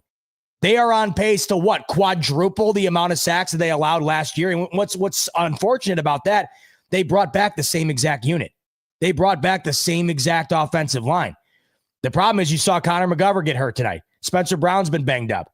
You have Deion Dawkins who's been banged up. And this is why tonight was also just gross for a lot of different reasons. You had a ton of injury. Like, everything was bad. You had a ton of penalties. You had multiple turnovers. You had a bunch of injuries. And then you just played bad. And you had bad play calling. You had bad execution. And then, I know it's been an hour. We haven't brought this up. How about the tackling on this team? How about the tackling of this defense? Cole Bishop now twice now in 2 weeks. Open field to prevent a massive gain, just completely run over. Stephon Diggs did it to him last week. Dump route, curl route to Stephon Diggs in the middle of the field. Completely takes the wrong angle. Diggs turns what would have been an 8-yard gain into about a 38-yard gain. And then against the Falcons, Bijan Robinson in the only open field. All Cole Bishop's got to do is get him out of bounds. He's running along the sideline, runs him right the hell over. Right over. 81-yard touchdown. So this team right now, Rico, I mean, what are they doing right? Well, I guess would be the question. Because everything I just listed off there is essentially basically all of football, right? Play calling, turnovers or not turnovers, either playing clean football or getting penalties, the pass game. The only thing that they seem to do consistently well is run the football. The problem is I think that they get away from that a little bit when they're down 21-7. They get back to it in the second half to start it off. And then when you get into 3rd and 1, you run an end around. I mean, you can't get out of your own way. Even when you have one thing going right, and you somehow find a way to mess that up. All you were doing well consistently in this game was running the football, and you saw that in the second half, and you take James Cook out of the game, and you run an end around with Elijah Moore. That play to me, by the way, I cannot get over that. That will live in my head for the next 2 weeks, that play. Win or lose, we're talking about tackles, right? And I'm so glad you brought that up because I'm surprised we didn't bring this up all night. Take a guess how many tackles we missed today. 100? We missed 13 tackles today. I would have guessed way more tackles. And of the 13 tackles, what was the yards after contact? Yeah, please tell me. Bijan Robinson had five tackles in one play. Oh yeah. I heard Dan Orlovsky counting 1, 2. There was one egregious missed tackle. I don't know who it was that dove at the feet and got nothing. Was it Poyer? I don't know who it was. Doesn't matter. We don't tackle well. Like, it's just baffling to me. And we were talking about like positives when you said second half defense. Great job, bro. Shaq Thompson almost takes one back to the house. Oh, don't even, bro. Almost takes that back to the house. Pick 6. He's been a bright spot for us on this defense, but he's also on the back end. He's older. He's an older cat. Imagine if we have the bro. I forgot about that. It's those little things that made we were so close. You just said it. Fumble early in the game, but we're offside. What the heck are you doing offside, man? Neutrals, get out of here. And then the pick 6, almost a pick 6, takes it back to the house. Bro. 3rd and 13, pass interference, first play of the game, fumble. Groot's offside. You get three opportunities in the second half offensively to go and score. You don't score on a single one of them. Every single thing that you could possibly think of. And then like even right before the half, like this is going to get overlooked because it didn't wind up resulting in a touchdown. The fact that Josh Allen threw that ball and it got picked off, it should have been 28-7 at half. And at the minimum, Rico, it should have been 24-7. The Bills got so lucky there. This is why when you, I understand, look, these are all factors. The offensive line has not been great pass protecting, and there really is nobody to throw the ball to right now. And with Kincaid out, it's even worse. But that's a moment where it's on Josh Allen. All of those things aside, you cannot throw that football. You cannot throw that football. It was the same exact type of throw that he made against the Patriots last week, where it's just completely covered. You throw it into the double coverage, intercepted. That's one of those points where you just look at it and you say, like, this is where everything is going wrong. Everything by everybody seems to be misexecuted. That play in particular right there, like Allen hasn't made that type of play in what felt like a year and a half. And now this is 2 weeks in a row. And it doesn't seem like a one-off. You can see it in his eyes. He doesn't look, you can just see there's no confidence. Doesn't it seem that way?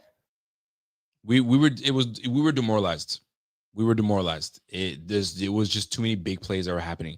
And the thing is, they killed us in the air and they killed us on the ground. So when you're getting killed both ends, where can you say, okay, we're here, we're there?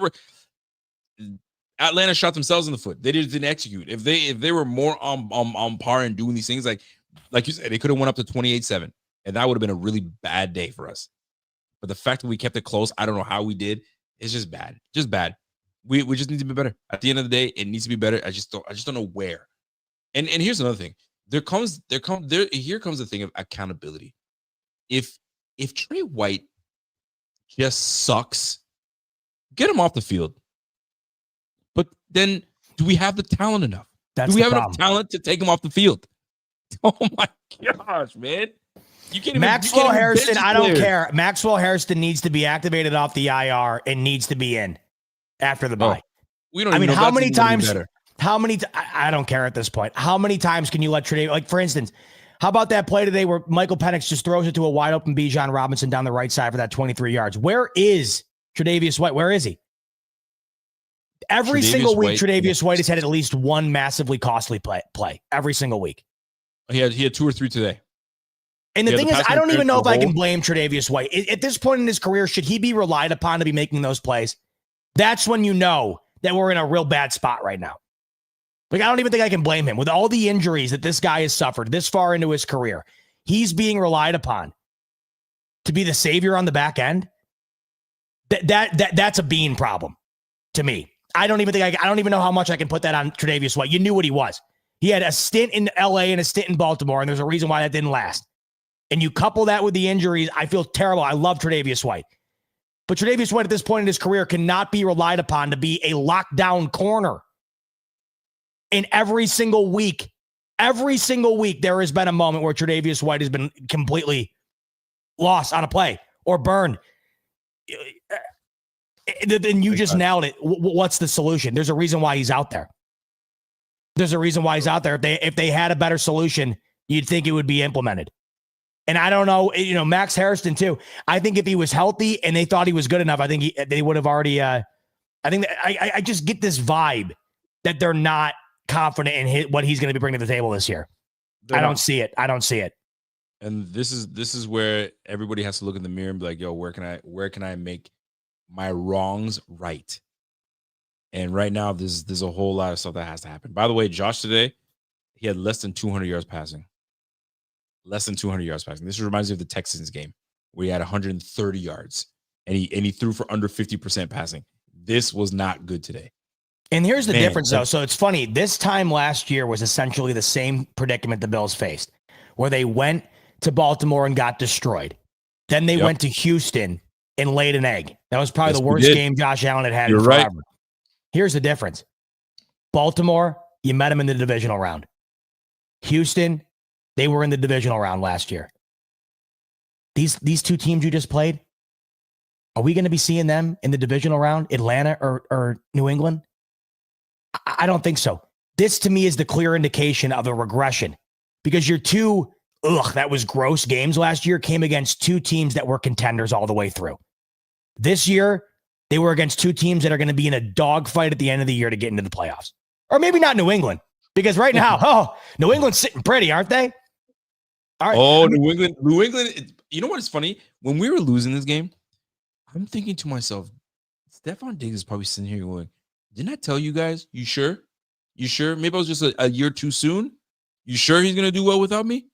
And that's all I could think of this whole time, especially because the Patriots came in our house and whooped us, and Diggs was the reason that we lost.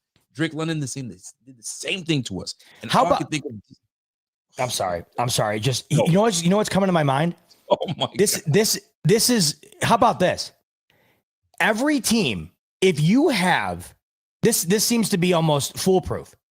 If you have one good wide receiver and a really good running back, you can almost guarantee that they're going to have career days against Buffalo. Let's look back. Week 1, Derrick Henry. What did he have? 200 yards on the ground. Zay Flowers had a career high in receiving yards. Stephon Diggs, resurrection game against the Bills. Drake May has his coming out game. Everyone's talking about Drake May now as a top 10 quarterback. Then Monday Night Football against the Falcons. Drake London, career game. Bijan Robinson, career game. So half your games, and you rule out the Jets game because they don't have the ability to do it. The Jets just are incapable of doing it. I don't care if it's against the Bills or against the worst team in the USFL. I don't think it would really matter all that much. So we'll rule that one out. But even in the Dolphins game, I mean, Achane and what's the running back two there? Gordon. They were still making plays, right? And Waddle had a good game, and Tyreek Hill had a good game in that one. And based on their standard nowadays, that was about as good as it gets for them, really, because it's been a complete implosion over in Miami.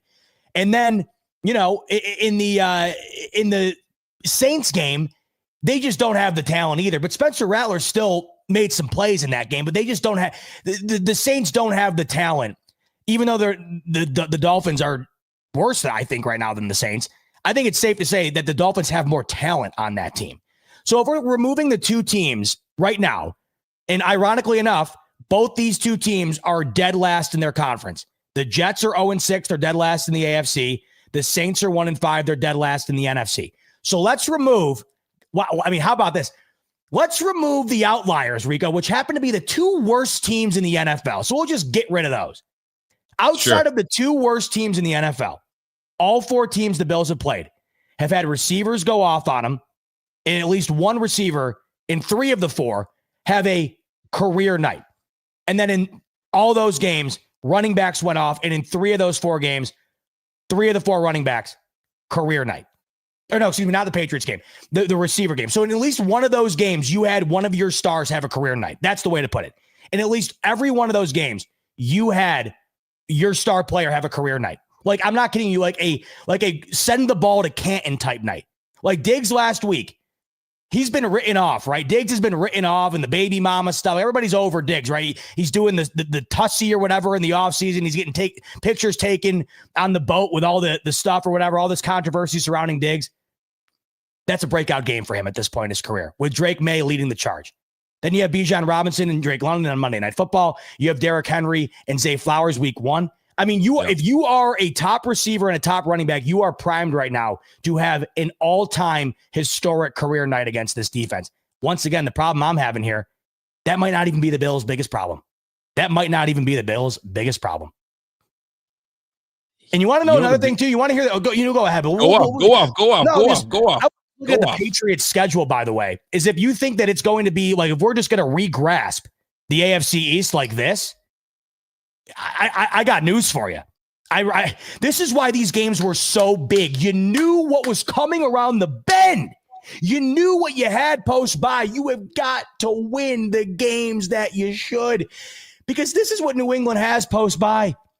Or not post-bye, just coming up. Bills are going into the bye. Thank God, once again, thank God. I mean, seriously. There's never been a better time for a bye for everybody. Here's what the Patriots got coming around the bend, Rico. You ready? Talk to me. Titans, Browns. Those are the next two games for the Patriots. Then it's this Falcons team, which I got a feeling that'll be a great game. It's not like the Falcons are leaps and bounds better than New England. That'll be tight, right? Wouldn't you think? Yep. Then you got the Bucs, Tampa Bay. I think we could all agree Tampa Bay is better than New England. Rico, that's the last game they play where you look at that and say, I think New England's inferior. Because here's what they have after that.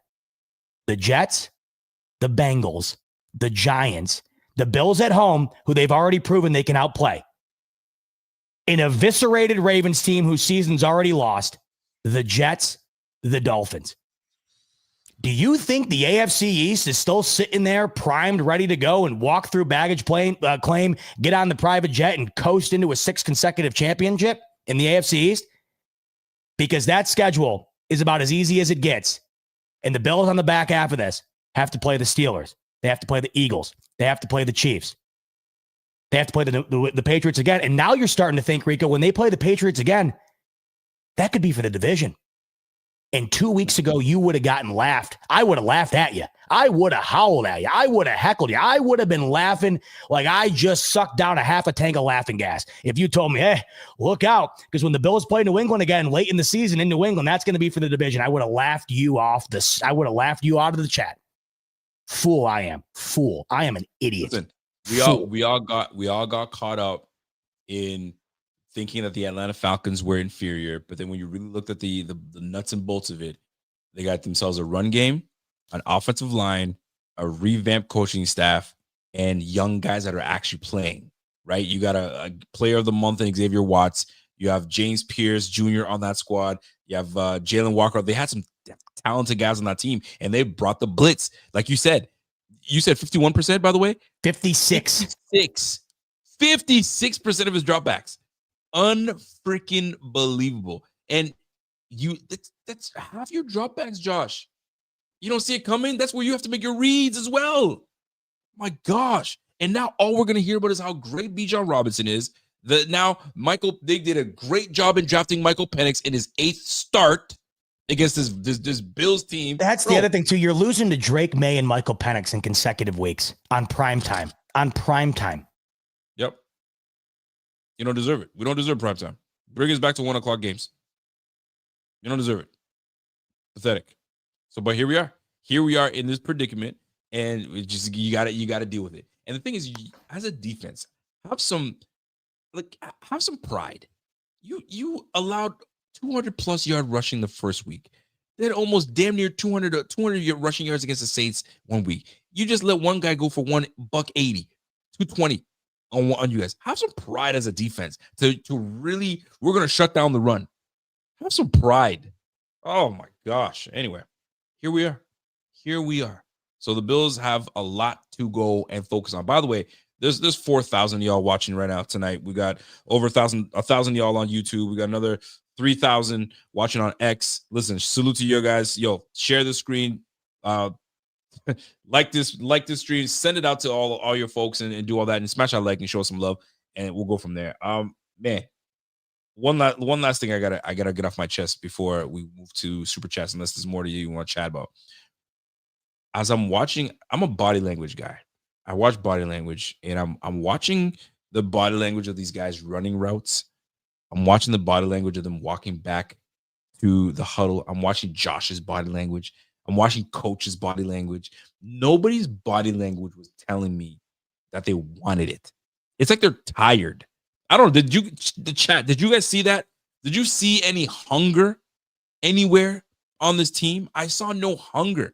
Almost what it looked like against the Patriots. Like we've been here and we deserve this and we got this. Bro, that's what it looked like. No juice, no hunger. The body language told me that, yo, I give up. I give up. Even when the blocked field goal comes, I'm like, yo, these guys better be ready to go. Diddly squat. Diddly squat. I don't want to cut. Diddly squat. Isn't that terrible? You got to be kidding me. You get the blocked field goal, and what do you do after the blocked field goal? Oh, my God. You punt the ball. You gain 5 yards after a blocked field goal. You've got to give me something. That's what was disheartening to me. Okay, the momentum has completely switched. This defense that is known to let you guys down is actually coming to your defense. Pun intended. They're coming to your defense to say, you know what? I got this offense. We're going to give you the ball back. We blocked the field goal. And you go 3 and out. And for all the defensive problems, Rico, 2 weeks in a row, allowing 23 points and 24 points should be enough for the Bills offense to win. And you lose both of them. That's the thing. Like, for all the struggles for this defense, Rico, here's what they've allowed this season. Rule out the Ravens game where both offenses couldn't be stopped and both defenses didn't have a clue, right? So we'll just use that as the outlier because that was just a ridiculous game. Here's what the Bills have allowed thus far defensively. And this, mind you, I am fully cognizant of how unbearably bad this defense has been at times. Trust me. But here's the end result. They allowed 10 points to the Jets, 21 points to the Dolphins, 19 points to the Saints, 23 points to the Patriots, 24 points to the Falcons, and they lost 2 of those games. That's as much of an offensive problem to me, Rico, as anything. Like, they haven't allowed more than 24 points, Rico, once this entire year outside of the Ravens game that they won. They haven't allowed more than 24 points all year long outside of that crazy week 1 game, and they've lost 2 of 5. That's as much of an offensive problem as it is a defensive problem.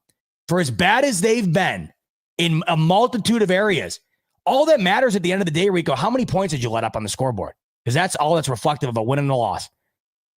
And I would have to imagine, with the starting field position being what it's been recently, how many times tonight did the Falcons start at the 40-yard line or better? I mean,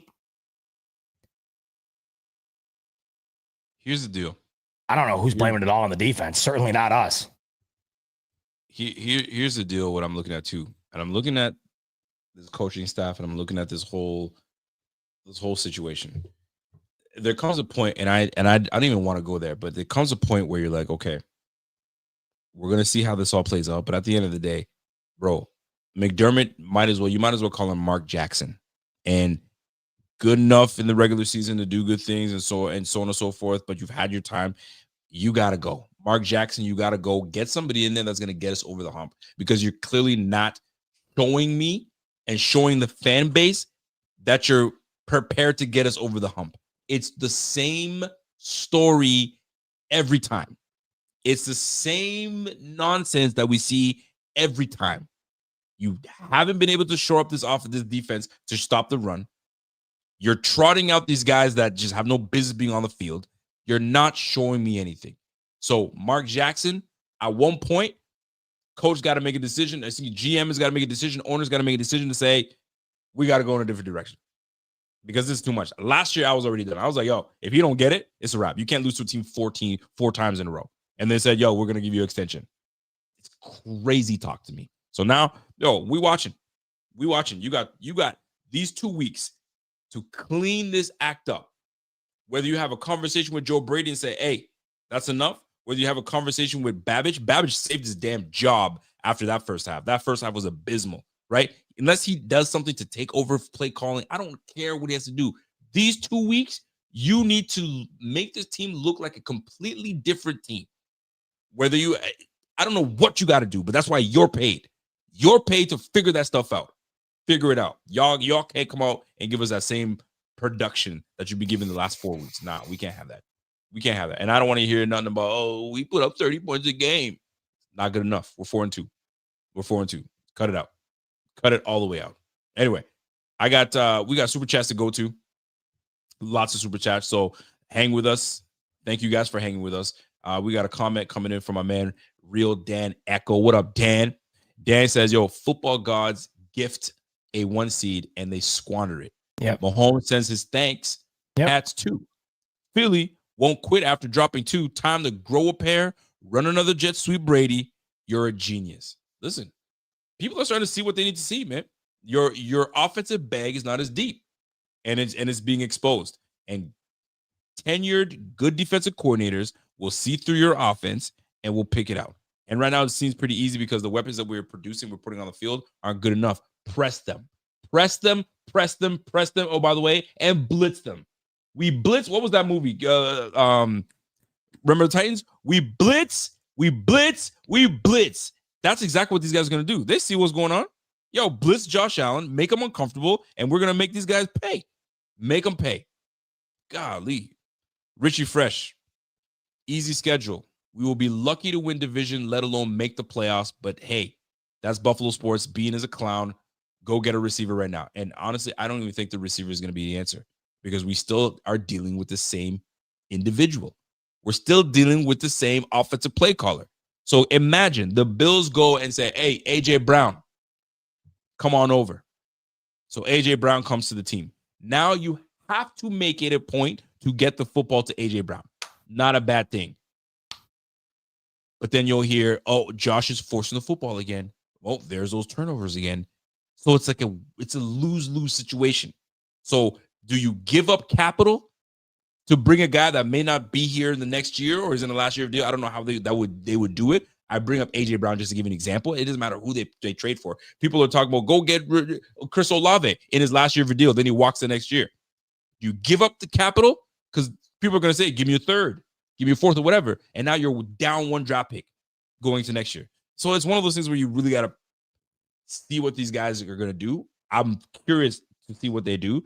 That means Brandon Beane has to admit fault, admit that I didn't build the best roster for my quarterback, and now I'm out shopping again. Does he want to do that? Is there pride, or does he let go of his pride and go get that? But then it just looks like you're incompetent. So tough spot to be in. Easy schedule, my ass. There is no easy schedule. King of Kings, 21 months as a member. Appreciate you, my G. Can't move the ball besides James Cook, and someone make a damn tackle for the love of God. The amount of missed tackles is ridiculous. 13 of them. And there's probably more. Just to be on the safe side. Anyway, Fluffy Panda. I hate to feed the monster, but with the Titans getting the ball running, at what point do we entertain Fire Mafia and talk about Exon, McDermott, and Bean? That's just going to be at the end of the offseason if they want to do that. But like you guys know, if they lose to Carolina, it'll never be louder. It'll never be louder. It might You be think the so? loudest it's ever been. Oh, You think? absolutely. Absolutely. Have they ever lost 3 straight under Never. Allen? Never. Only 2. Never 3. And it would be to McDermott's former team. And it would be to a team that you're considering to be a bottom half team at the best. If they lose to Carolina, Rico, you will never hear that talk be louder. I'm talking twice as loud as any Chiefs off of a bye where they've never lost off of a bye. Ooh, it'll be louder than any Chiefs loss ever. That'd be tough. That would be tough. We got a Pistol Pete. Says been a Buffalo fan since 1969. He says, "Go Browns." At least I know they suck. I appreciate that, Pete. Thanks for the love, brother. Who do we got? We got Jacob comes in and says, "No energy or sense of urgency." Yes, Jacob. Walking around like everything is chill. Yes, Jacob. Bro, Atlanta did whatever they wanted to do it, and we let them do that. Bro, there was no urgency, there was no juice, there was nothing. I don't know what it is. Like, was it too much? Was it? You think they were just expecting Josh to just will them to a victory? Bro, the guy's only human. He can only do so much. Y'all got to help him out. And there wasn't that. There wasn't enough of that tonight. There absolutely was not enough of that tonight. Allen looked defeated on the sideline when they panned to him. And I don't know if you saw what Deion Dawkins said post-game, but Deion Dawkins said, it's football. We don't have to win them all. So that's Deion Dawkins did. We don't have to win them all. That's what you love to hear after a loss, right? I mean, so it's kind of correlated to the point being made here. Like, is there, this is what he said. The quote was, "It's frustrating. We aren't trying to do things wrong. It's football. We don't have to win them all." I mean, is that what you say after losing 2 games you were favored to win? I don't think so. I was shocked to hear that coming from him, of all people. I would hate to hear that coming from anybody. But then you also couple it with what you guys are talking about here, where it didn't seem like there was this overly motivated team out on the football field. And at times they just looked defeated. I just hate to hear that. I don't, that's not what, to me, that's not what you say after, that's just not what you say after losing 2 games. Nope. You don't win them all. How is that what you say? That sounds like Tua to me. That sounds like a Tua answer. And everybody's ripping Tua right now of being a bad leader and saying things that he shouldn't say out loud. Bro, that's not what you say. That's not what you say. Not for me.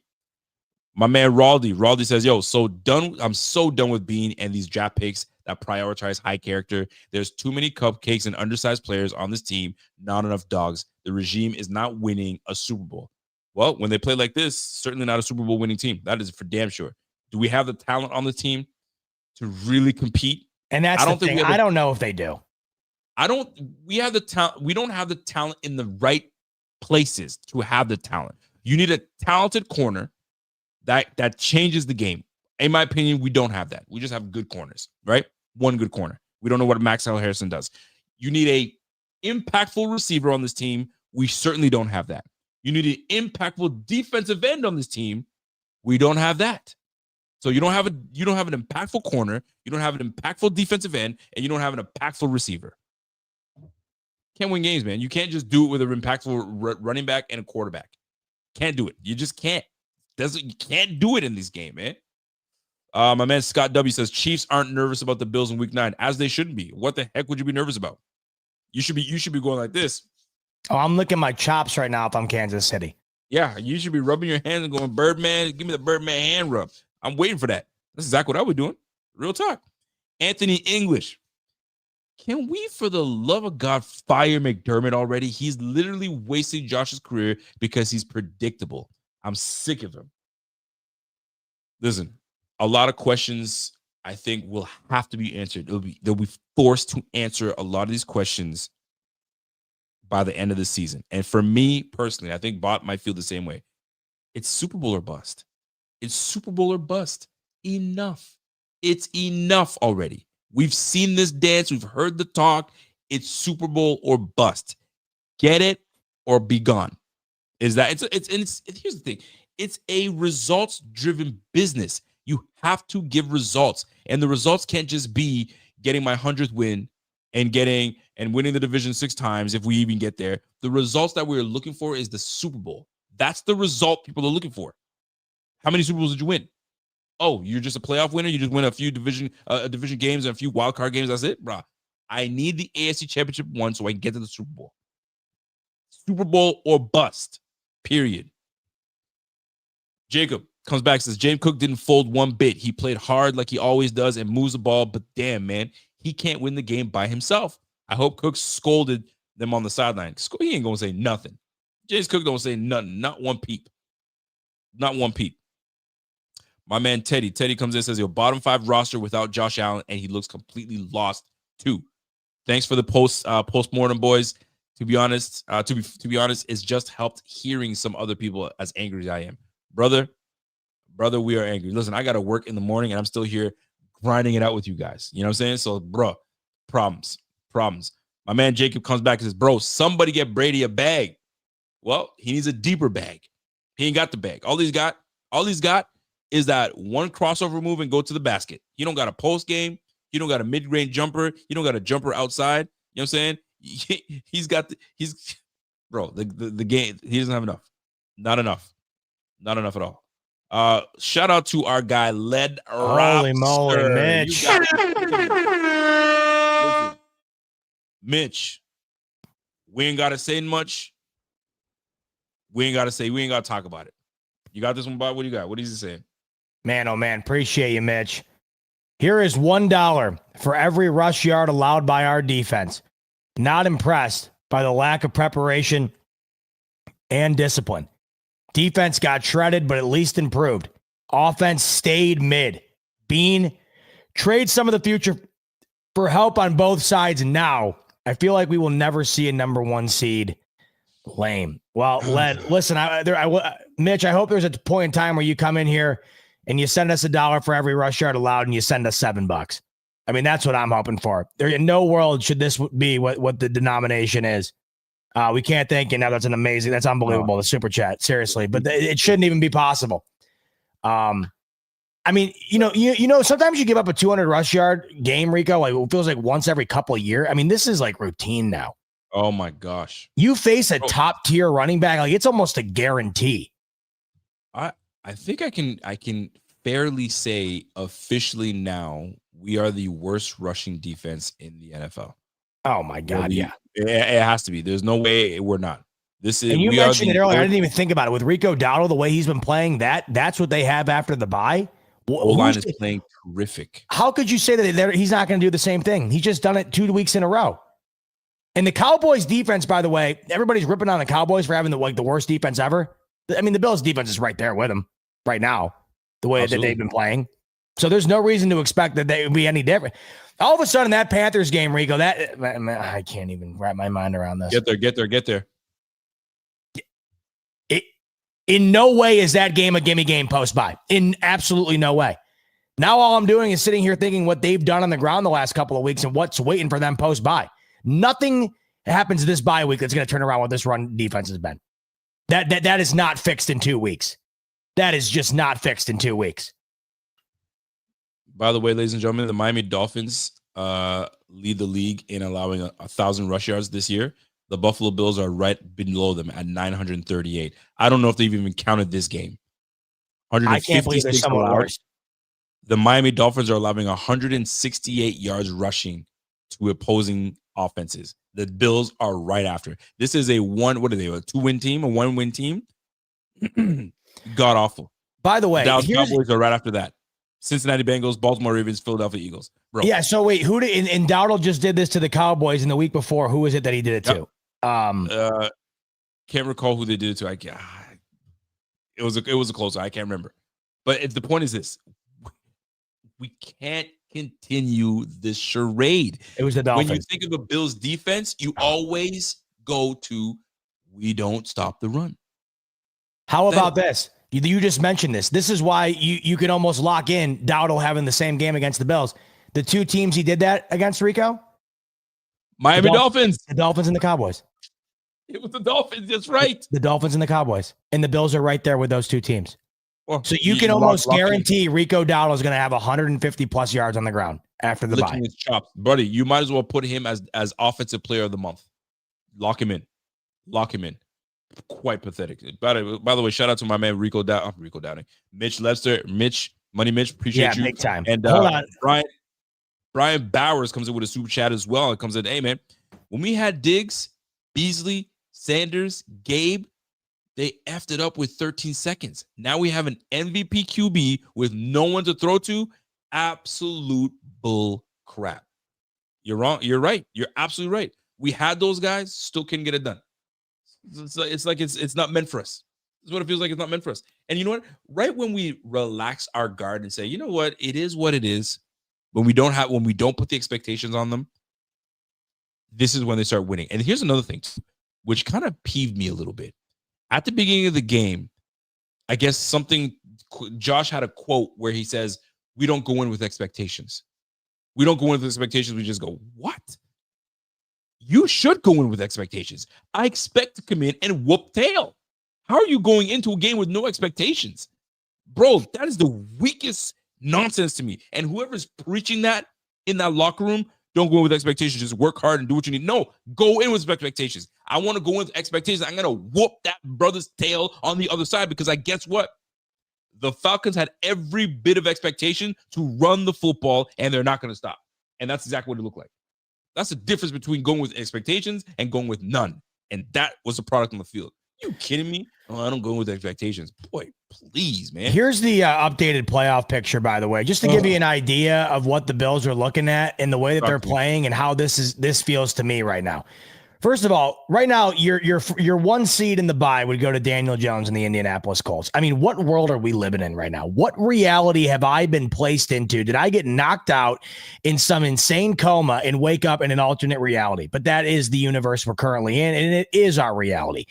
After this loss, the Bills now being second place in the AFC East, they would go on the road as the 5 seed to New England. That's what their scenario would currently be in New England.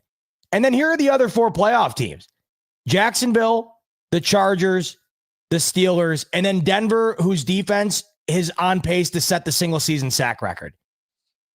I don't know who the Bills are beating on that whole list because Aaron Rodgers is starting to feel it a little bit in Pittsburgh. And we know the type of defense they can have any given week. Jacksonville, the Bills have had their struggles against Jacksonville historically. I know they blew them out last year, but the Bills have always kind of gone back and forth with Jacksonville when they played. Remember the Urban Meyer game? I mean, they've had their struggles against Jacksonville. When they went international and lost to them, Denver's defense is unbelievable. The Chargers right now seem to be a team that's similar to the Bills, where they're both 4-2, and they both feel like they're declining. So maybe that's the one team I look on at right now, and I think maybe you could go either way on that one. But that's the picture right now, and I wouldn't feel good about playing a single one of those teams. I wouldn't feel good about playing anybody right now, to be honest with you, Rico. Like, really anybody. Listen, every game going forward is you got to win. You got to win it. You got to win it. I don't want to say must win, but you got to win. Because right now you can't let the Patriots, I hate the Patriots, you can't let the Patriots come in and say,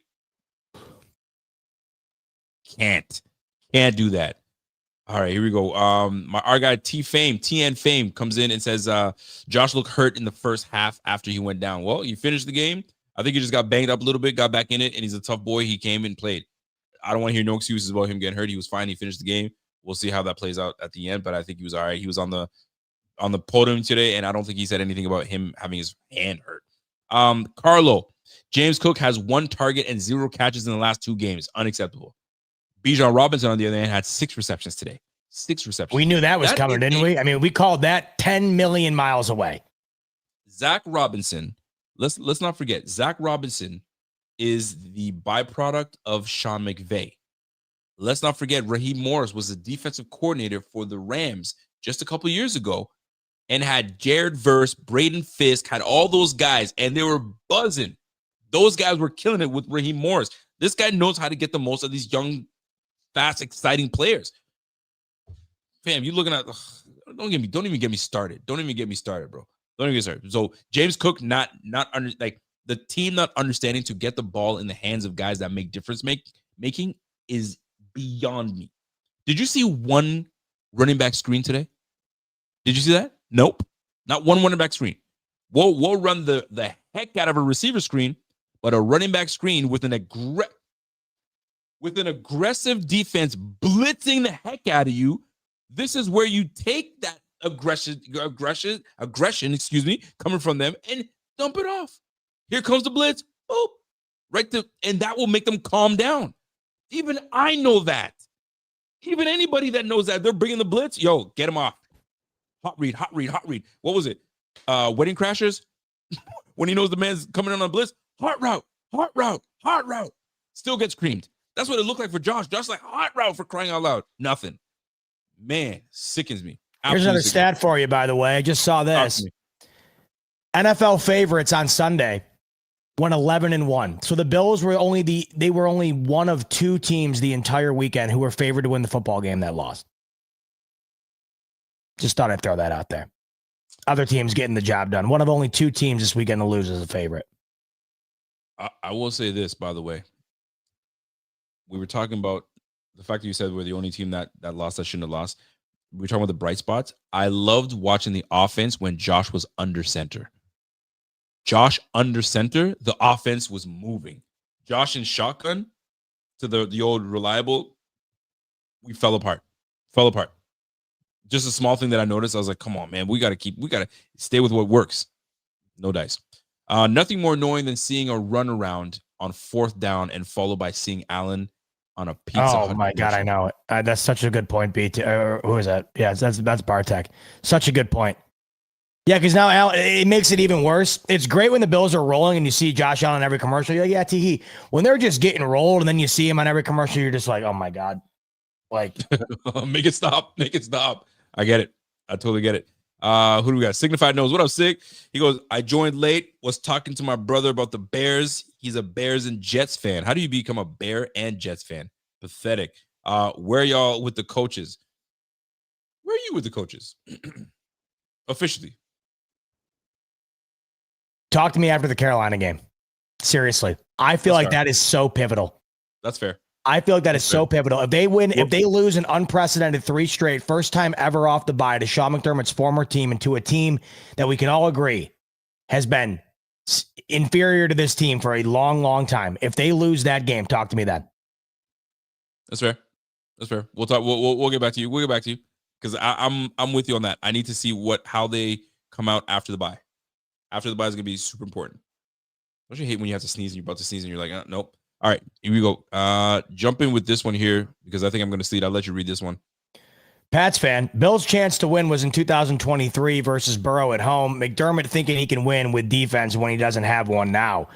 Oh, Bill's chance to win was last year. They had the ball in Allen's hands with the opportunity to go and take the lead in the AFC Championship, and they did not. Their opportunity to win was in the 13-second game where you blow an historic game. I mean, an all-time moment. One of those games that literally has its own name. And then, yeah, the game you're bringing up, that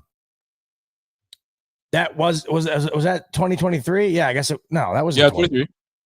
2 years ago. 23 was the Burrow loss? Yeah, we lost to the AFC. No, 23 was they lost to the Chiefs at home in the divisional. That was 22 that they lost to Burrow at home. The 26 season, 24 season, 23 season. Yeah, I think that's about right. Yeah, whatever.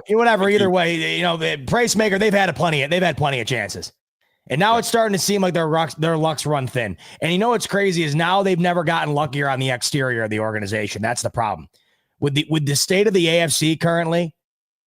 I mean, if you were to have just found a way to put your best foot forward, I mean, right now. They were favored to win every one of these games. You imagine they're 6-0 right now, just winning the games that they should. Even 5-1, you'd be fine. You drop one. I remember saying before the season, looking at that schedule, I said, I have a really tough time putting my bias aside and still not convincing myself that the Bills don't win all these games. But I said, stuff happens. I said, maybe you drop one. But I said this. Yeah. I have a video of it. I'll have to go back and find it. I said, if you're losing more than one in this stretch, then something's significantly wrong.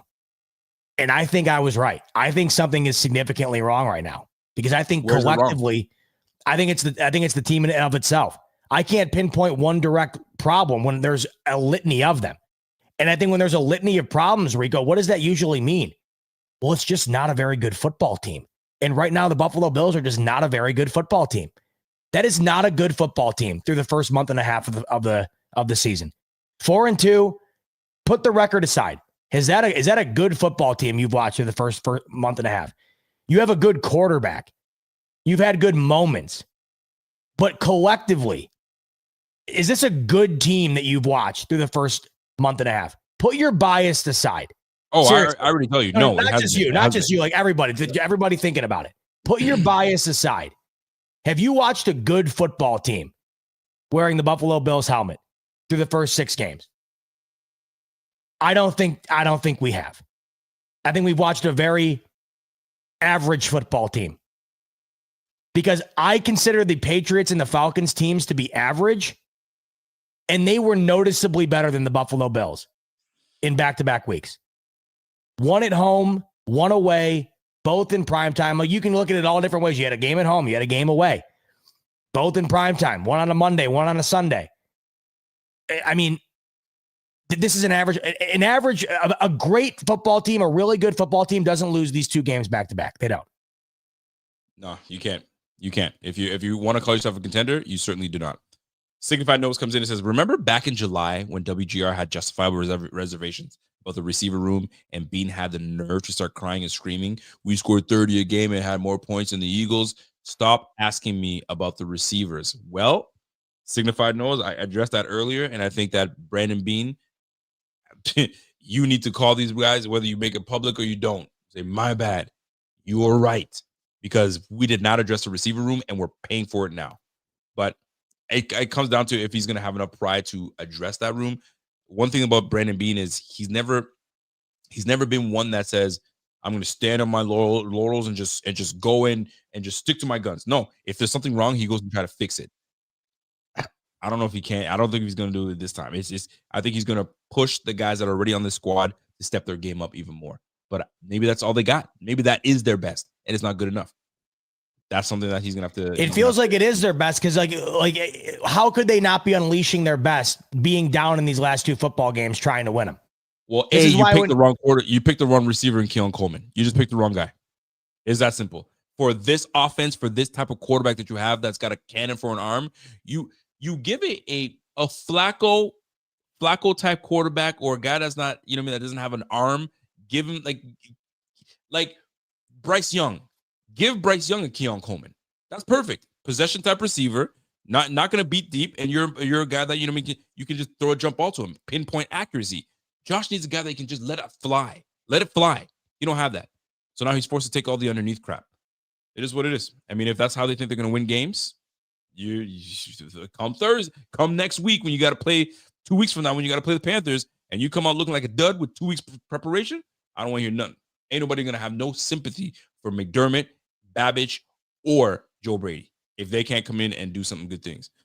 Mark says, we have no nostalgia defense. I mean, all the nostalgia is gone. They're all older. I mean, if you like, they're all older cats. And if that's what he means. That's what he means. This is a nostalgia. He's basically saying this defense is built on nostalgia. He says we have a nostalgia. Thought we have no. We have. Yeah, you're right. Absolutely. Like Trey White. What? After two bad big time injuries, you're gonna bring him back for what? Come on, man. Give me a break. Give me a freaking break. Hey, it is what it is. Where we are.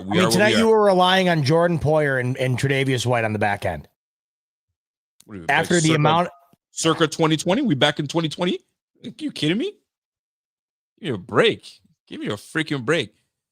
Jaws Wozniak. What's up, Johnny? Johnny comes in as McDermott glasses from the Gloria Vanderbilt collection, like George from Seinfeld. Are you familiar with this reference here? Yes. Oh, the glasses. Oh, the glasses were horrible. I didn't like them at all. I wasn't a fan at all. Not one bit. Big shout out to our guy, Mr. Brandon Wright, member for 10 months. Big shout out to you, my G. Good stuff. Isaac Jacobs comes in and says, why not have Benford, who you paid $90 million, to shadow the only receiver on the team with a catch? Trey White was limping around out there. Here's the problem. They made their adjustments too late. They made the adjustment in the second half. That's why you notice that the team, they were masking and scheming and showing showing man-to-man, then changing to zone real quick. And then they play a lot of man. But too little, too late. Like, you should have saw what they were doing to us in the first quarter when they were killing us. Change that thing over. But they went and changed their things up. By the second half, we held these guys to 3 points. 3 points in the second half. So the defense made their adjustments. They took too long. to make their adjustments. But you're right. When you pay somebody $90 million, you expect that person to be on the field covering the best player. That's just what it is. And for some reason, they failed to do that. They didn't do it last week with Stephon Diggs when Stephon Diggs was killing us. And it was, listen, man, they're human. We could only ask so much of these guys. Maybe it just took them time to figure it out. I mean, I remember the time when Brian Dable was calling plays at the top and things weren't working out. Guess what? Brian Dable came down on the floor and was like, all right, let's see what we can work with here. I don't know. Maybe things have changed. Things have changed. Maybe we're still in that nostalgia way of life. I couldn't tell you. But things ain't looking good right now, folks. Things ain't looking good. And by the way, James Cook today, 17 carries for 87 yards. 5 yards a pop. How many receptions did James Cook have? Not one. And that's supposed to be the guy that you pay $15 million to? $15 million, and you don't even throw him the ball? This guy's a dual threat type player. I can catch the ball out of the backfield and become a mismatch. Or I can, but I'll throw the ball to Ray Davis instead. This is unbelievable. Unbelievable. When you start reading these things out loud, you're like, what? Really? Is that what we did? Yes, absolutely. That's what we did. And here we are. All right, let's move on to our next super chat here coming in. My man Donald Coleman says, yo, Josh is a mess. Indecisive or runs, late on checkdowns, and chucking it up for grabs. Middle of the D, can't tackle. 8, 24, 9, leave their feet and arm tackle. Yep. Bernard wasn't his best. Cole Bishop had some moments, but he wasn't his best. And I've about seen enough of Taylor Rapp. Taylor Rapp he's just there. He's just a body. He's just there. That's exactly what it is to me. Nothing more, nothing less. Thomas, call me crazy, but I wouldn't mind seeing McDermott handle defensive play calling like he did before. I can't see. Part of me thought, did he take over play calling duties in the second half?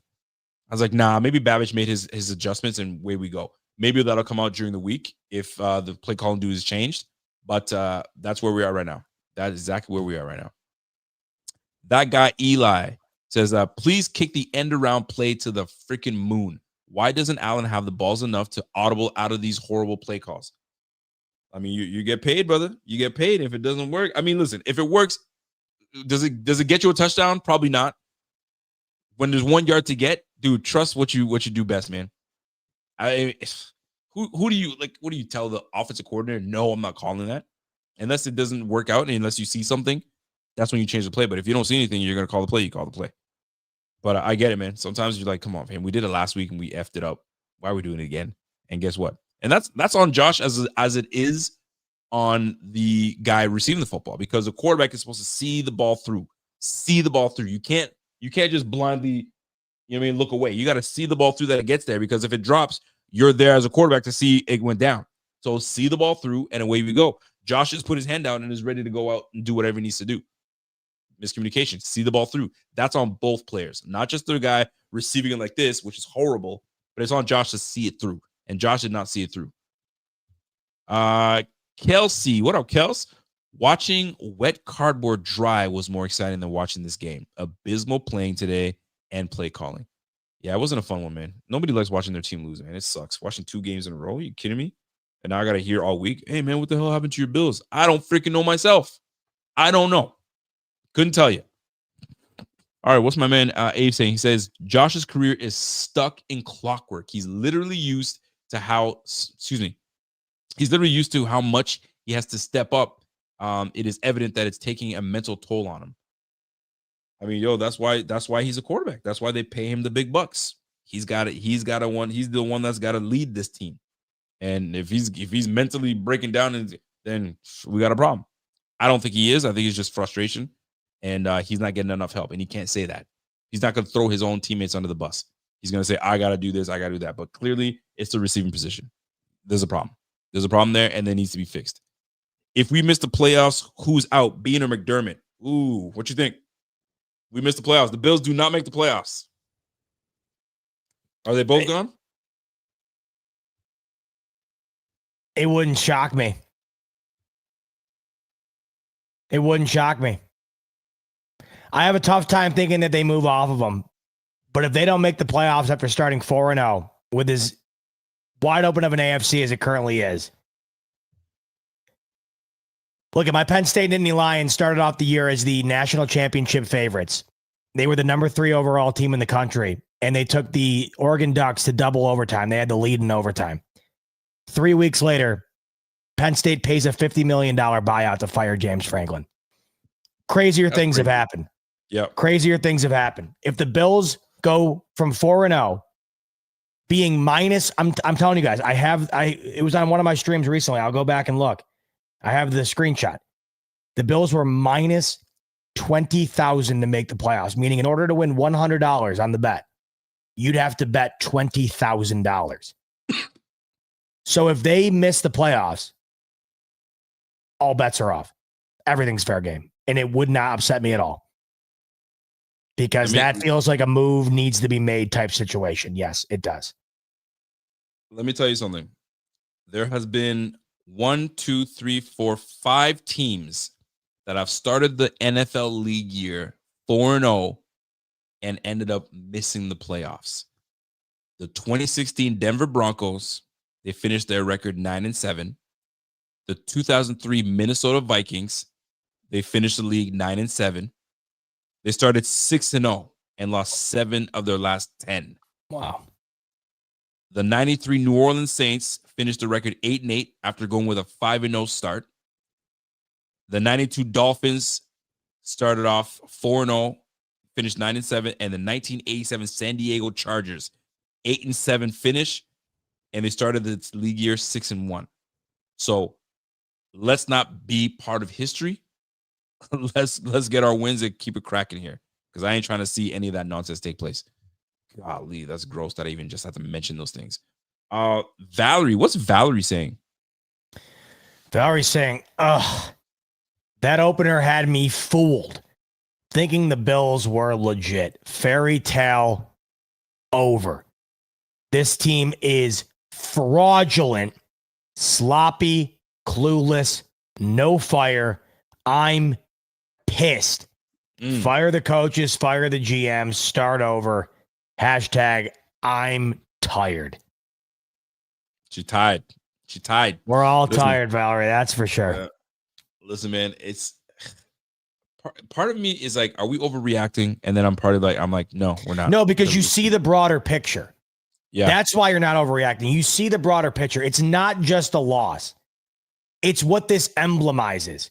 If you're losing like this in back-to-back weeks with clear regression on offense in a multitude of ways, you're seeing Allen play poorly. The offensive line play poorly. The overall scheme of the offense and the play calling is poor. Then, of course, the defense being what it's been, allowing 200-plus rush yards to any top-tier running back, allowing a historic night to any top-tier wide receiver. You're seeing the writing on the wall. Like, I don't think this is overreaction at all. In fact, I would be troubled by anybody who doesn't see the writing on the wall here. Unless they come out of the bye and roll Carolina. Like, here's the thing. If they come out of the bye, this is one of those things where a win just won't be a win for me. If they come out against Carolina and they win like 26-24 on a late field goal or whatever, like, this is just what this team is. If they have 2 weeks to prepare for that game, and then you go into the Chiefs game, and then like, you're going to really know what this team is over the next couple of weeks, because you're going to come out of the bye and you're going to play a Carolina team that everybody in the preseason would have bet their entire life on that you would have beaten. Yep. So if that game goes poorly, and then you play a way better team in the Chiefs, and then they roll you or whatever, like, you can really flip the script. If you go out and beat those two teams, you finally get back, you get off the schneid and you beat an inferior team despite losing the two prior, and then you beat Kansas City at home. Like, I think you can go a long way towards rewriting your narrative for the season.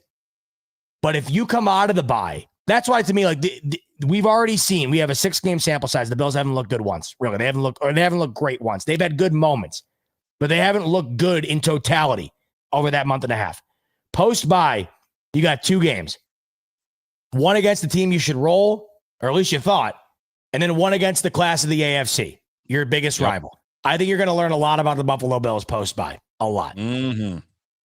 How do they bounce back? And that's how you check someone's character. How do you bounce back? Right? It's not about how many times. What's it saying? It's not how many times you fall down. It's how many times you get back up. Like, we're about to find out what this team is really made of. Our guy Fluffy Panda, what up, Fluff? He goes, "Oh, is it possible that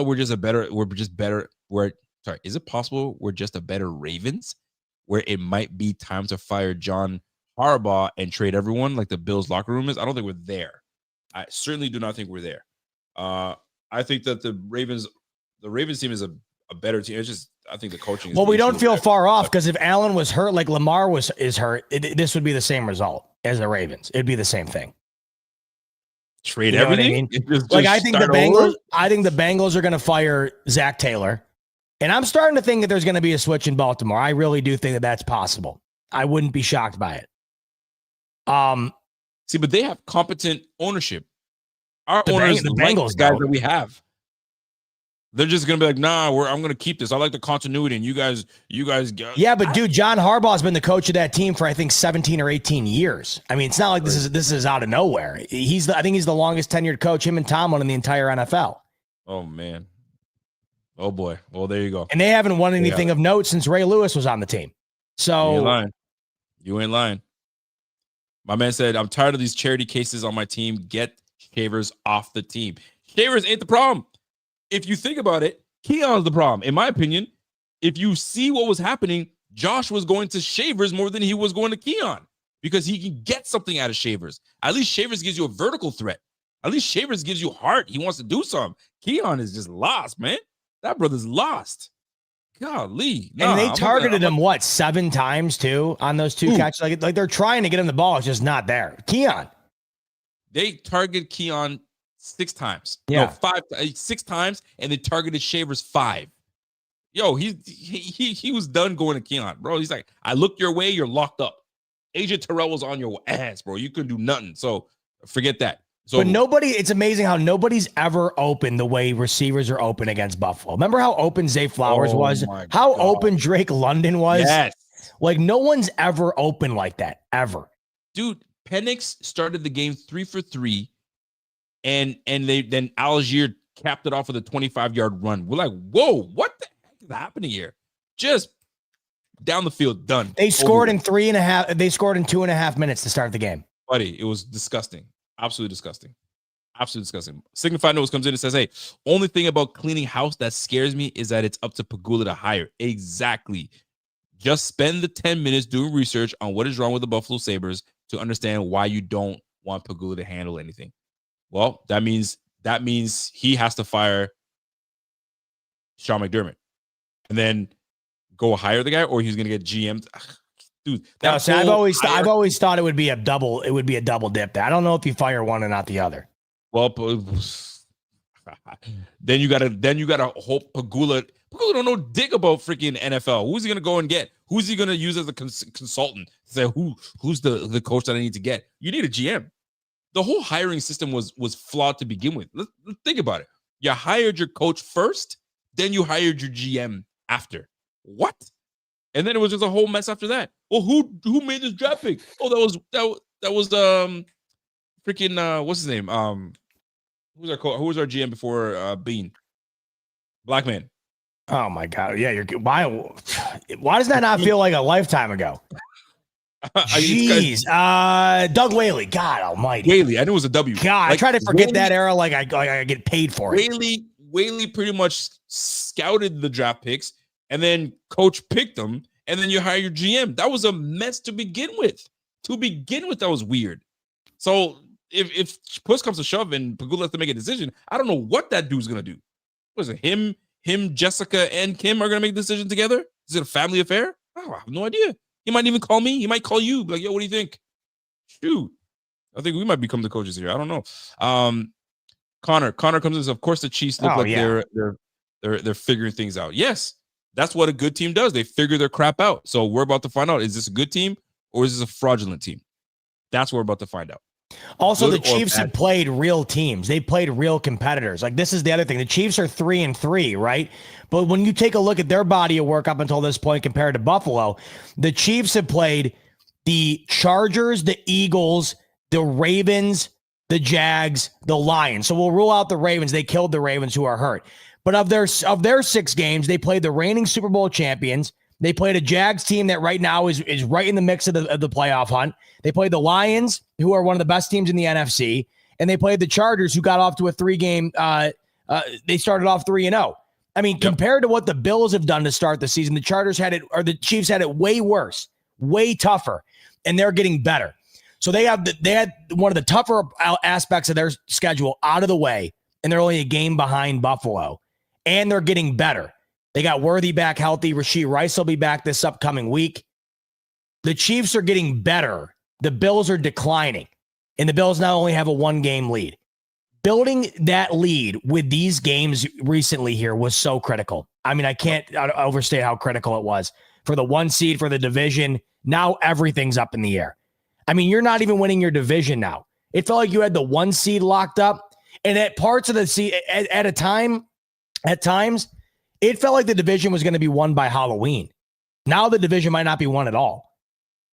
That's terrifying. That is terrifying. And that's what the whole thing was. They're really trying to make things happen. So make that make sense. By the way, we got a super chat coming in from Mr. Eric. Eric says, I'm holding out hope that Larry Ogunjobi and Michael Hoyt have been snorting trouble on for the last 6 weeks and are ready to freaking. You know what my problem with that is with those two coming back is I don't think the D line has been necessarily the biggest problem with this team. Like adding these 2 guys to their fold, I don't think is going to alleviate much.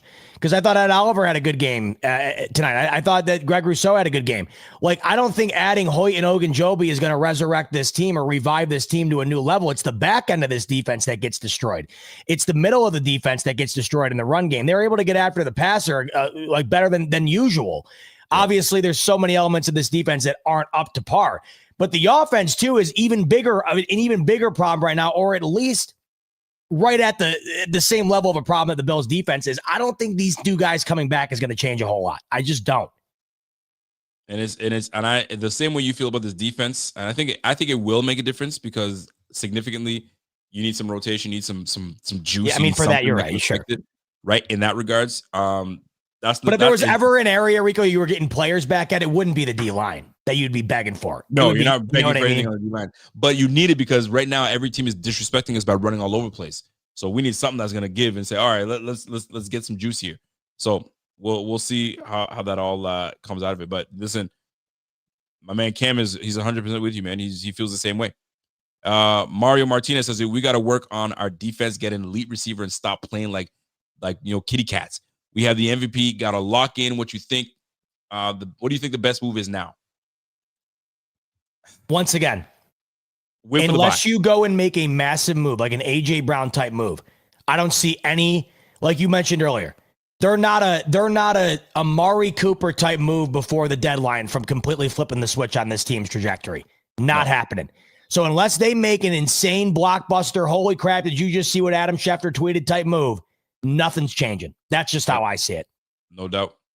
Connor, seeing KC beat the crap out of Detroit has me way more nervous to face them than last year. They normally don't dominate opponents like they have this year. Listen, they're getting better. And they're about to get Rashee Rice soon. And they got Xavier Worthy. That offense is absolutely going to be a menace.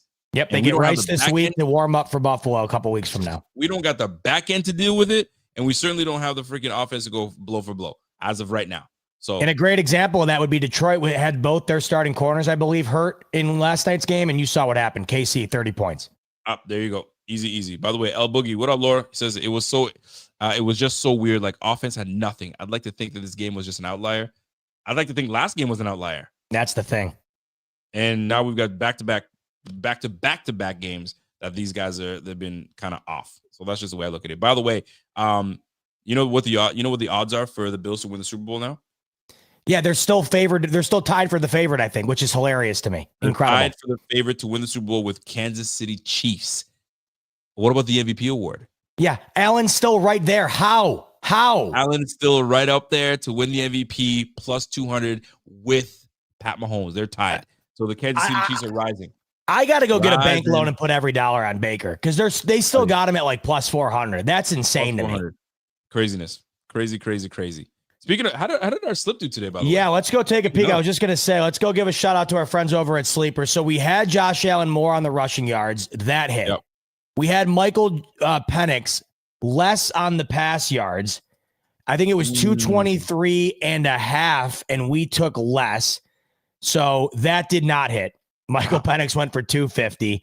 We also had James Cook to score because we thought, maybe the Bills would put some points up in this game, Rico. That didn't hit. So we're still seeking our first sleeper W. And if you want to be along on the ride for us, join us. Links in the description below. Sign up for Sleeper. When you do, you'll get a 100% match up to $100 using the promo code BF25. But in addition to that, you don't even need to make a deposit to try it out. You can get a free $20 entry without making a deposit. Just download Sleeper. Once again, link in the description below. Create an account, and boom, you have a free $20 to play with. You can get in on it and make some picks that are hopefully better than Rico and I. We're going to nail one of these at one point these upcoming weeks, hopefully sooner than later. But I'm sure you'll have better chance, or you'll have a better outcome than we will if you try it out. And you get to do so completely free with a $20 entry. So link in the description below. Once again, promo code is BF25 as well for a 100% match up to $100. Terms and conditions apply. See Sleeper's terms of use for details. Currently available in over 25 states. Check out Sleeper today. I think that we saw this game going a little bit differently, and I don't know why. In reality, we should have looked at this and said, more Bijan Robinson yards, more Drake London yards. Yeah. I mean, really, I don't know what's wrong with us. More Michael Penix yards. Give me the more. Atlanta but the thing is, we said all this before the game. So what the hell were we thinking? Like, why didn't we just go with our gut? I think we were trying to think that this game was going to be a different outcome. That's what it was. It's so funny that you mentioned that. And I'm going to say this before we get out of here. You go with trying to, I don't want to say pander, but you go with trying to, a little pizzazz for the chat. So we get it going. But like, I didn't feel good about this. I know somebody tried to call me out saying, so you're saying we're going to lose this game. And I was like, I didn't say we're going to lose this game, but I don't know it's going to be tight. Bro, I didn't feel good, but I felt this is going to be a challenge. We're going to see what we're made of. I needed to see what Joe Brady was going to do, and he did not disappoint. He didn't do diddly squat. So Joe, Josh, the whole squad, bro, you got some things to really, that's going to be an uncomfortable flight back home. Oh, as it should be. I mean, as it should be. Uncomfortable flight. Pregame, yeah, like I don't think a lot of people were understanding. It's not that we think the Falcons are some great team. Well, what did I say? Everything they do right, the Bills cannot defend. That's exactly what you saw.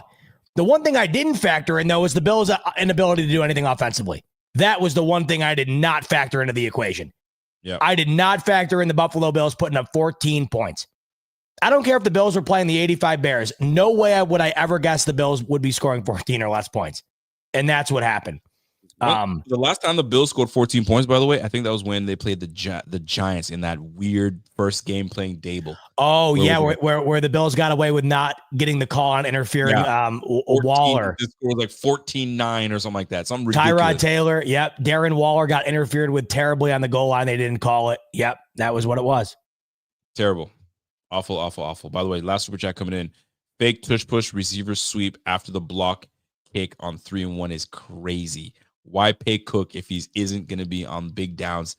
Shit is insane. To me, though, it goes even further beyond Cook because Cook had 2 rushes there, right? So maybe he's winded, he's gassed, whatever. You don't feel comfortable giving him the rush there if he's winded. Once again, why do you have Ty Johnson on the roster then? Isn't that what he is on the roster for? And also, you have the biggest and one of the most freakiest athletes of all time at the quarterback position. You need 1 yard in 2 plays. You were willing to run that tush push into the ground against Kansas City in the AFC Championship. But now, forget about it. We're going to run an end around instead. Make it make sense to me, man. So it's funny. Somebody mentioned that it's the reason they don't do tush push is because McDermott says it's dangerous, so don't do it. Don't do it. Because remember, he's one of the coaches that's against the tush push. Okay. So, like, are they deliberately not running the tush push because coach doesn't like it because it get hurt? Buddy, I'll tell you what's dangerous. I'll tell you what's dangerous. Running an end around in that situation 2 weeks in a row. I'll tell you what's dangerous to your season. Running that play. That's dangerous. That's dangerous. Golly. Yeah, that is dangerous. Give me a break. Don't even run the tush push. Run a normal sneak. Or, better yet, you have a bruising back in Ray Davis. You know what I mean? Get him the football. You got give it to Reggie Gilliam. Yes. You have a fullback by the name of Reggie Gilliam, for crying out loud. Maybe it's a quick whoop, hand off to Reggie Gilliam. Like, just football's easy stuff, bro. just, you know what I mean? When you see it's 3-1, my guy against your guy. At the end of the day, this is what came down to it. Because there was a lot of man-to-man, there was a lot of just like, we did not prove that we were better than the guy across from us. It's that simple. They said that I'm better than you, and I'm going to prove it. Bijan said, I'm better than you. Drake London said, I'm better than you. Penix said, I'm better than you. You know what I'm saying? That's what took place. Not one guy said, I'm better than you, and I'm going to take over. Nobody did that. Nobody did that. And look at the results. We're on a two-game lose streak. And the Patriots now probably lead. Now that they have the win over us, they lead the AFC East right now. Bingo, bango. Bingo, bango. And guess what? We don't turn the ball over. We did not turn the ball over. We didn't take the ball away. What's got us in these games is us taking the football away.